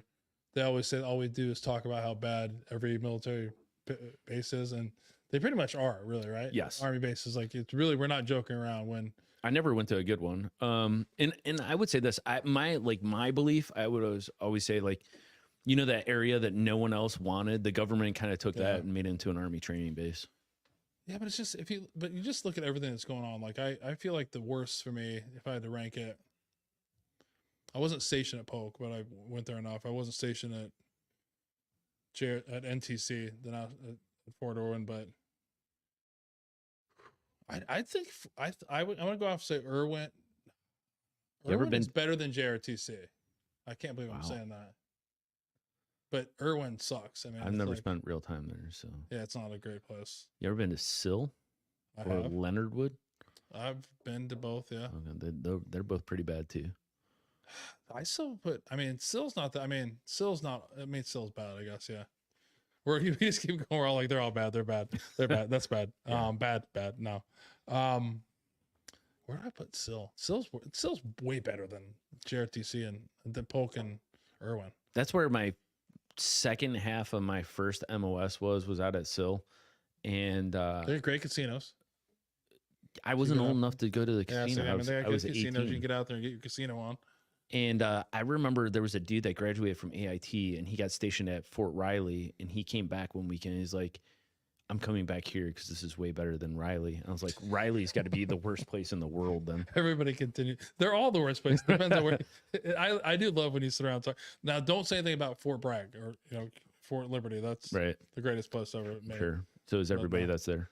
Yeah, dude, it's the greatest. What are you talking about? No, but I wasn't there much. But yeah, no, it's interesting when you always look at the exact opposite of people have on the podcast that are like, oh, I was at, San Diego or all these other places. You're like, Pensacola, Okinawa. Yeah. Or like, yeah, I was in Fort Dix, New Jersey. No, I'm kidding. Have you been to Fort Dix, New Jersey? I have not. That's not that great either. Oh. We could keep going on and on. Right. There's not enough time. We'll still keep telling stories about yeah, it's just awful. They're not the greatest places. Well, then on top of it, so those are all the active duty places. Yeah. There's a lot of really shitty guard places too, because at least the active duty places, there was more funding to have shitty bases versus the guard had some. We went somewhere in Florida. I can't remember where that was at. Blanding. Yes, that's awful too. Yeah. They're all awful. They're all awful. But join the Army. If you're in recruiting, you're thinking about it, Yeah. you need a job, you can contact your local recruiter. Go they check have it a good out. bonus for you. Oh yeah, it's awesome. Could be get some stuff. Best 24 years of my life. Stuff, yeah. What's Yeah. that? I said best 24 years of my life. Yeah. So let's talk about this. You moved through your military career. Throughout that time, I think if anyone's been listening, that you compartmentalize a lot of stuff. Like, when did it finally catch up to you about all the things that you would sacrifice? So in my last assignment as a battalion XO, I was in a unit that for some reason, again, the climate, and I'm not just saying because, I was there, climate was pretty good. It was a really good unit. Leadership cared. Most of the units were pretty good. Leadership above us at brigade was good. Most of the companies were pretty good. We had there was a suicide right before I got there, and there was 4 in my 2 years there. And so like all the other battalions in Ohio, like if they had any, they had like 1 in that same time frame. And so like they were looking at our unit and they're like, oh my God, what are you guys doing? And so they looked around, they're like, you guys are doing all the right things. You're doing the briefings. You like care, you're talking to people. And so, I had a childhood friend when I was, I don't know, grade, like middle school, probably like 7th, 8th grade. First experience I'd ever had with someone that was like suicidal ideations. He had like bad grades on his report card, got grounded, didn't do anything to change his grades, came home after a report card. And like his parents are like, oh, you're grounded for 9 more weeks. He ended up like ingesting a bottle of pills, and, luckily, he ended up getting his stomach pumped and he was okay. But I remember like that was my first experience, and I was his best friend. And I remember like the shock, and I remember like this helplessness and this feeling of like, I didn't even have a chance to help. And it was just like this part inside me that was like, I wish I could have done something for him. So like fast forward, I'm now in this job, and I've got like, the first guy, dies by suicide. And then at the next drill, we end up we're up at Camp Perry, as funny as it is. And we're doing IWQ, and I'm passionate about it. So a lot of times as a company commander, I would always give like the briefs and stuff like that, because it, to me, I wanted someone that had feeling and emotion involved, because it meant something. It wasn't just checking the block. And so I gave the annual suicide awareness brief, and, I was talking from the heart. The chaplain was up there with me, and we went home that weekend, and I got a call that someone that was sitting in the brief killed themselves.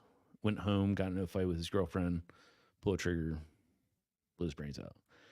And that was really tough for me, because it was like, not only were we trying to do the right thing, but I was in the room delivering the message, and it didn't hit home. Or at least that's my feeling, right? Like, you can't control everything. We were talking about like trying to control the things you can control, but like feeling like I was helpless because I was trying to make that impact and I couldn't.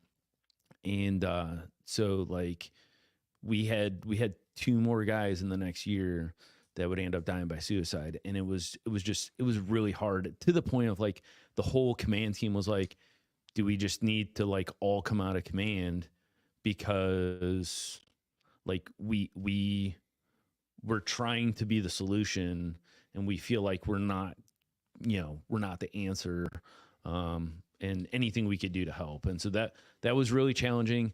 During that same time frame, my E8, not my first sergeant, but my ops sergeant from my company command, he ended up taking his life as well.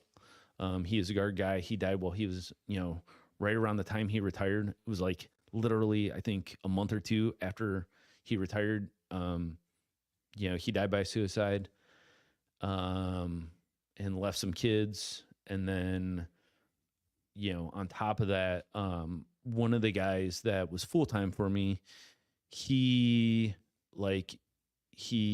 was drinking. I think he took some pills, and he ended up getting checked in, and like he had some serious medical issues from that. And there was a lot of concerns about him, attempting suicide. And so it just felt like this thing was closing in around me, and a lot of people that I was close to or involved with were dying by suicide. And it was really heavy. It was really heavy. Did it ever, you ever think about taking your life ever? No. So I remember talking to a guy that, was one of my bosses. And I remember him saying like, anyone who does that, they're just, like they're spineless and they're like all these things, right? All these negative things. I think it's one of the most misunderstood things by most people, that, either it's something that, affects you, or, you might only be 1 or 2 bad days away from being in that spot, right? You might be, your wife walking out on you, or, your kid dying, or your parent passing, or, a serious injury that ends your career. Like there's like big shit that can happen in life, and you could be 1 or 2 days away from like feeling like you're making those decisions. And I think there's a lot of people who haven't been in that spot really struggle to understand where people who are in that position are.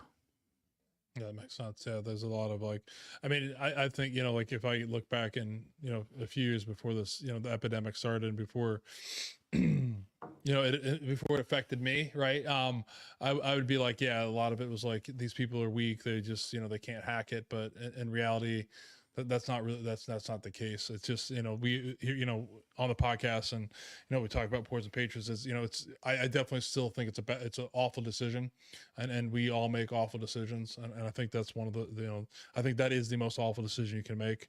With that being said, so, you 24 years in the Army, you've been on, command teams that have lost, soldiers. With all the attention that we have on, veteran mental health right now, what is not being done that should be done, in your opinion? So I don't know if it's a policy thing. I remember, and I don't remember the sergeant major's name.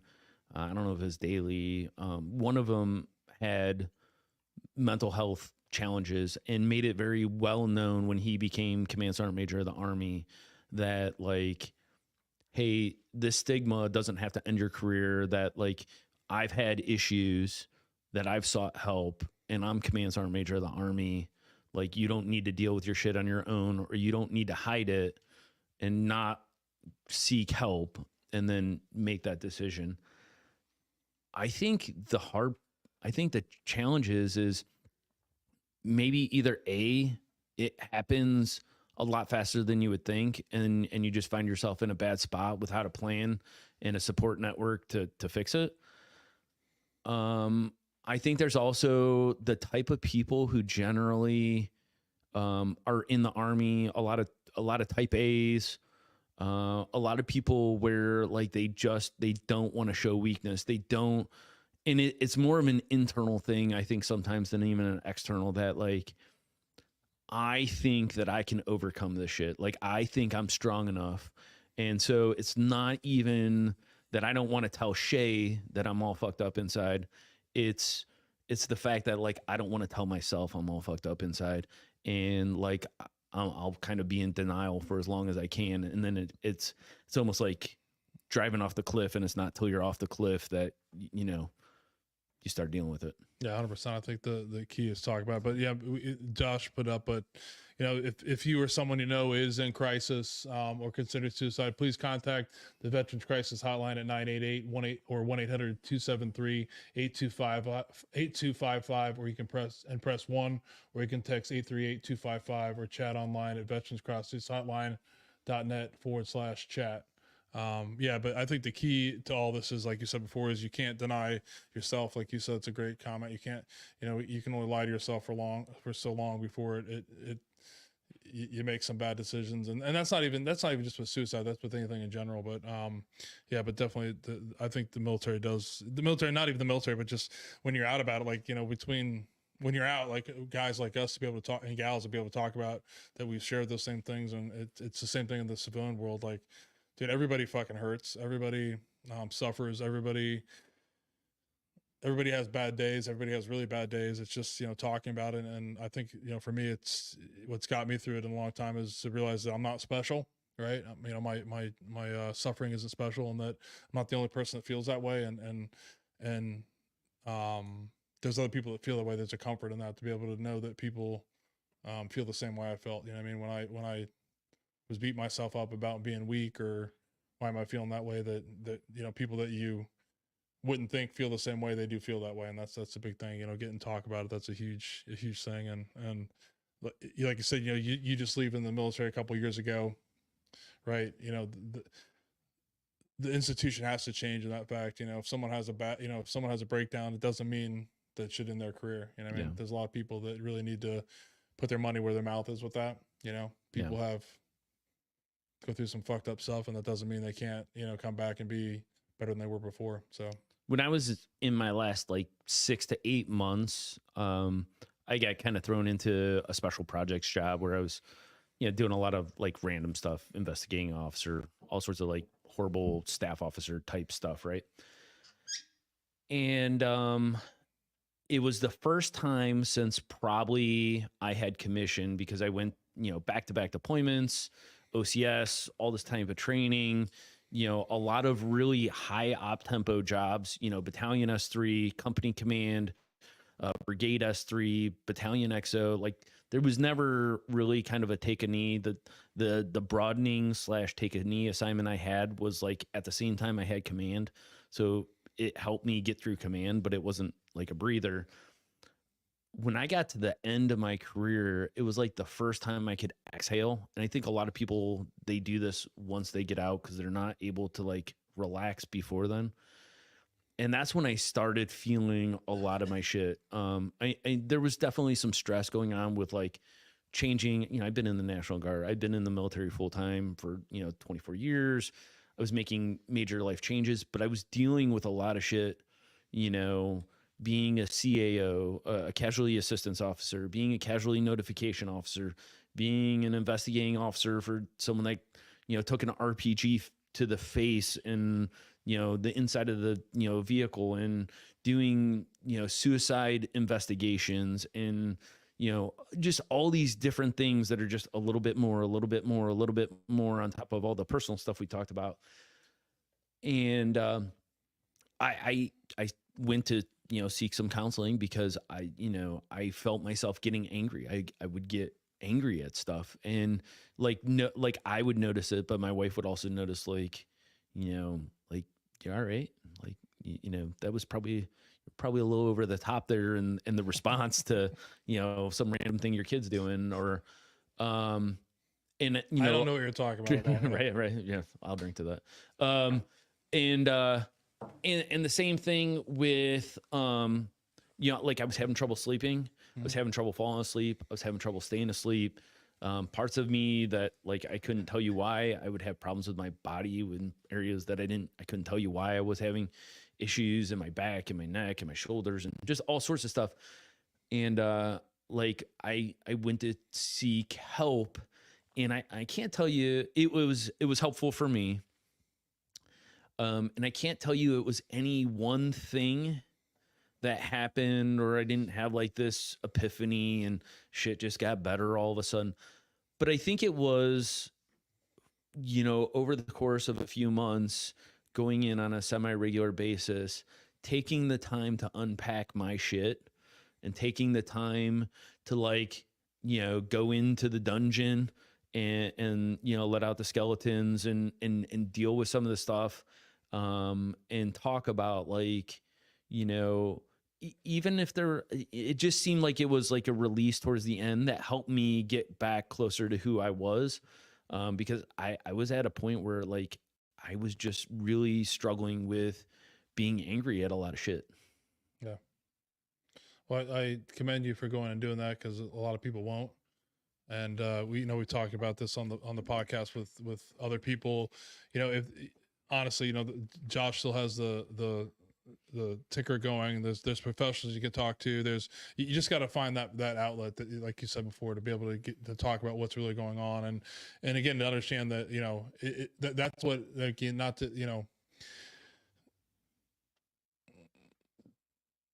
to make people who don't do this feel bad or not, but that's what you need to do. That's the right behavior to be able to go in and talk about it, to be able to find where you can get this out. And so it doesn't end up eating you from inside and doing something that, that you can't ever come back from. And that's one thing we've talked about before, that the guilt that you still have of losing soldiers, you still feel that. And that's the same thing that happens with family. It's just something that's passed on to the family. So, if you are struggling out there, you definitely talk to someone. If I'm not a go talk to professional type guys, but there's a network of guys that I know I can call if I'm not doing well and I need to talk about it and just get shit off my chest. It's okay. You know what I mean? And, Yeah. and the people out there, they want to listen, they want to help. And that's the big thing is just, like we've said here before, be resilient, be there. And it just, get help before it's too late. Cause like you said before, we know it's there, but that ignition switch or that trigger can happen pretty quick. If you don't have it. So, reach out, talk to some friends, talk to your family. People want you around. People want to hear about it, and they can help. So I really commend you on doing that, and thank you for sharing that. Yeah. No, I absolutely, to echo your sentiments. A lot of people I think are scared to talk to people they care about their weakness, especially if they're seen as someone who's strong by those people. Because they don't want to fracture that image of who they are to those people. So if that's the case, there's hotlines, there's clinicians, there's groups of veterans that want to hear your story, and they're okay if you never talk to them again. But if that conversation is what gets you through that day, then they want to have that conversation. Yeah, 100%. Because that's the key thing, is that conversation is going to be tougher. It's going to go a lot better than you think it's going to go. That's coming from personal experience. And when you share stuff that, the intimate things that you can't share, that's holding you down, once you finally release that, it's actually surprising how easy that conversation goes. But I can't imagine, the times that I've been struggling, I've thought about, taking my life. The one thing I always thought about was my family. And that's one of the things I was like, I can't imagine putting that on them. So having that difficult conversation and have them maybe not look at me with, rose glasses or whatever, I can deal with that rather than not being around. Yeah. That's a huge thing. And I think we talked about in the beginning of the podcast is, especially if you have children or family, it's important to talk to them, be real about how you feel. I can walk around and pretend to my kids that I've never been scared about something or never been nervous about a new job or, and all you're really doing is bullshitting your kids, you know what I mean? So, yeah. It's important to be honest about how you feel, because the alternative is to hold it in and do something, that you can never take back and leave them with a lot of questions that are really unfair to your family. So thank you for sharing. Yeah. So you talked about this, you talked about the transition, you unpacking some stuff, and now you work for the man, corporate America now.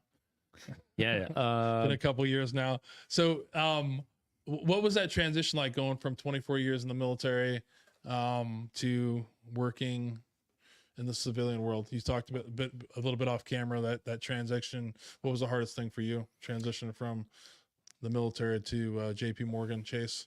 So I'll say that I think for a lot of guard people, or those transitioning from assignments that are not like traditional assignments on bases, is a lot easier than, so like I was just talking to someone that, you know, is a commander at an ROTC department. Like, because you're out in the community, you're not on a base, you're not around a bunch of people who, you know what your rank is and understand, you know, Army or Navy stuff or whatever. You know, living here in Columbus, you know, no one knows crap about the Army for the most part. So I think the transition was a little bit easier because I knew a lot of people out in the community, out in the professional world. The local community did not cater to my career, to my, you know, job. So I think mine was a lot easier. I think some of the big challenges are, you know, understanding.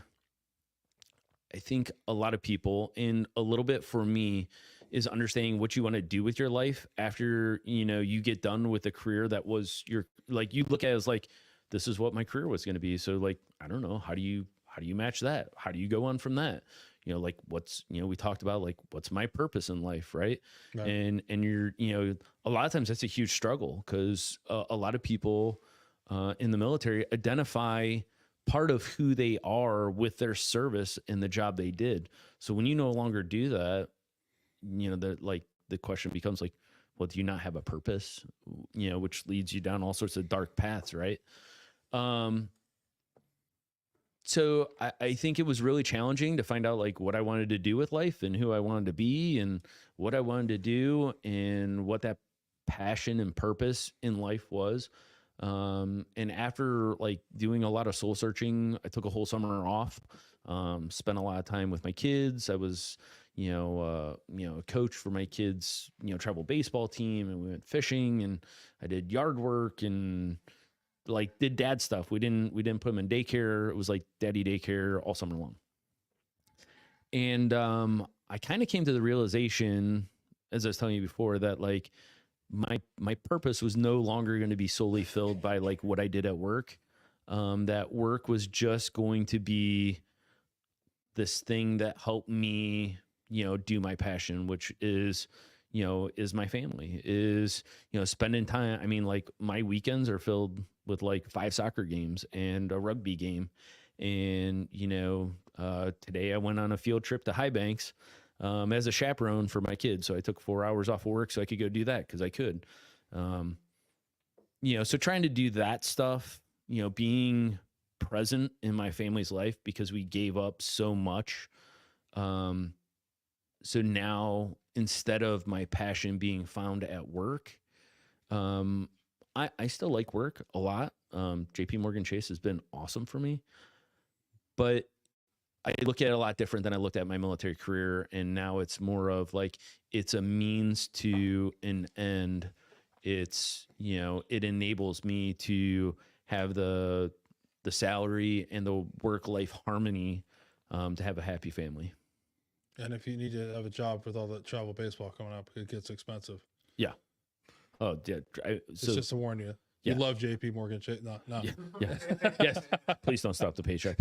You know, I'm in the best time ever because this is the first summer of no travel baseball for me in like, I don't even know how many years, like at least 15 years. So It's like the greatest. It's great. Last year, I can't wait to like, there's no calendar of like, you know, I'm going to Kalamazoo. This one's going there. And then, yeah, you definitely need to have that for the passion. I'm giving you a hard time, but no. So you're right. Last summer, it was the first year in like 3 years we didn't have travel baseball. So having travel sports in the fall and the spring, dramatically better than the summer because you could still have a summer. But yeah, all of my weekends between like 2 weeks ago and Memorial Day are soccer and rugby, every Saturday and Sunday. I love those. From here. Now you and your wife are gonna go through the different separation part of it. That's the same thing as like I don't think my wife and I were in the same weekend for like years. So what you're doing, and I still remember the great story with travel sports. I was living in Texas, and Texas is even crazy on baseball because you can play baseball all year round. But we were at a tournament and we were coming back at like, I swear to God, it had to be like almost midnight. And I had my two oldest with me and my dad was with me. And my dad like looks back at the boys and he's like, you're lucky, you're lucky that, he said some comment about how lucky they are to have me as a dad. And I was like, oh man, this is gonna be a great moment where he's going to be like, he's going to say this great thing about it. Cause he's like, cause there ain't no goddamn way I'd be taking you from Thursday to Sunday. It's almost midnight. We've been out here for 4 days for baseball. And I was just, I'm like, oh God, like, well, that backfired. But such a heartwarming. That my dad, yeah, I knew that he meant that's what he's saying. He loved me and I was doing a great job as a dad. That's how I read into it. But no, that's anybody out there, enjoy those times. But the sad part about it is like it goes quick. So enjoy it with them, and I think that's a great outlook to have where the passion needs to be. To find something else. And that's one of the things you talk about it. It's hard. And I think it's not like, it's hard if you've never been in the military to kind of understand how that purpose can take over very quickly in identity. So I think the only people that can really understand that to that extent is if you start talking about law enforcement. And it's not to talk bad about other people, but it's your life, right? Like it's just everything you are. And it's a little bit different than saying, hey, I'm a CPA or I'm a, coatings process leader or something like that. It's just a little bit different. So, but what we've tried to say before is like you said before, is finding your purpose, right? And your identity, you can change your identity, right? That's easy to do. You have the skills to be able to do that, and you can be something. And like, what better identity is there to be a dad, right? Or a mom, or community figure, something like that. So I really commend you on the new approach.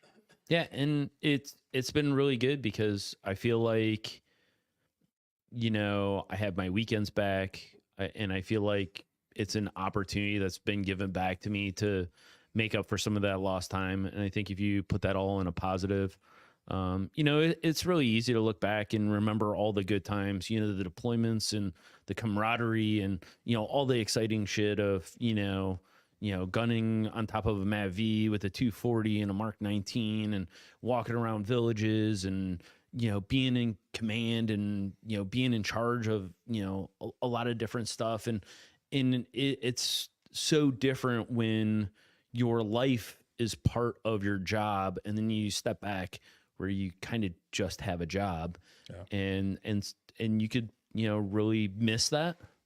And I've tried to do the best I can where I only miss it sometimes. And, I still go canoeing with like the people from my command team. I still go every year. We go to Mohican and we go canoeing, and, still have reunions with the omelets and stuff like that. So like, if you want to be involved, you could still do that stuff. But try and pour some of that stuff into the family that got put on the back burner for a long time. Good advice. Yeah. So we're coming to the conclusion here. Anything else that you want to add there, Doobie? Anything we missed? No, I don't think so. Any shout outs? Well, I mean, you can go on forever. There's a lot of people that impact my life. Like I said, let me break out the piece of paper now. Yeah. Hold on a second. No, so, what he really wanted to say is thank you, Natalie, for the long 16 years and Natalie sacrifice. She's a rock star. Like, and I say that because there's so many things, in ways that she's very similar to other military spouses. They put their lives on hold, put her career on hold. She's got a master's degree. She's a professional. She's got a military background, putting that shit on pause so that I could go, pursue my career, taking care of kids and working a full-time job, kids that, had their dad that were away. So, my family's awesome. And that's all my brothers and sister and, parents. So I would just say them, they're all awesome. So, and they got me, so they're stuck with me. Yeah, they're even better. They have you. I'm the Blackbeard. Well, we're gonna close it up here. As we close it up here tonight, we're gonna honor we talked about it here tonight, like we always do, but service member who unfortunately made a bad decision and took their life. Tonight, we're going to honor U.S. Army Staff Sergeant Michelle Langhorst, 31 years old. Michelle took her life on March 30th, 2015 in the parking lot of the Pittsburgh Veterans Affairs H.J. Heinz facility in Pittsburgh, Pennsylvania. Michelle was born May 13th, 1983 in Pittsburgh, Pennsylvania. In 2003, Michelle enlisted in the United States Army as a military police officer. After completing basic training and advanced individual training, Michelle was assigned to the 212th MP Company in Germany and later deployed to Afghanistan in support of Operation Enduring Freedom. Michelle also served 4 years in Brussels, Belgium, doing protective services for NATO. Michelle was honorably discharged in 2012 after she sustained an injury to her arm. She also studied criminal justice at Seton Hall University and Point Park University, where she obtained her bachelor's degree in August 2014. Michelle made lifelong friends with her fellow soldiers and had a special bond with them.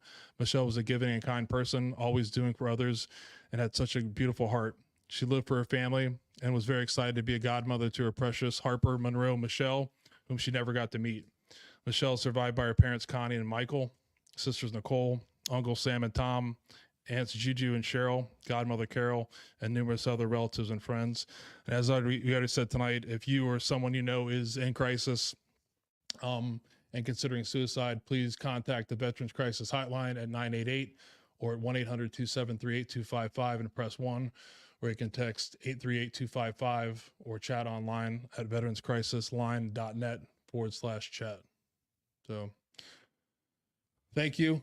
Yeah, thanks for Stevie, having me. thanks for coming in. It was a pleasure to meet you finally. Yeah, Thanks for, again, like I said, to start off about the adjustment. yeah. Thanks Sorry for to your drop down flexibility. here. Thanks for your great bio. Helped me work on That, my. that was maybe the worst ever. Sorry about that. I probably owe you some bourbon for that. I thought it was gonna be a lot worse than when you sent the email. I was like, oh geez, but it turned out all right. So we're gonna end this with a quote from Tom Peter again on the logistics note, because you did identify as a logistician going to the Hall of Fame. I like that. So leaders win through logistics, vision, sure, strategy, yes. But when you go to war, you need to have both toilet paper and bullets at the right place at the right time. In other words, you must win through superior logistics. And that's again from Tom Peter, which is a article in Fast Company. Leadership is confusing as hell. So we're going to conclude episode 54. Thanks for coming on. Yeah, thanks. And we will see you guys next week. Actually, a quick turnaround. Everyone have a great night, and we'll talk to you soon. Thanks.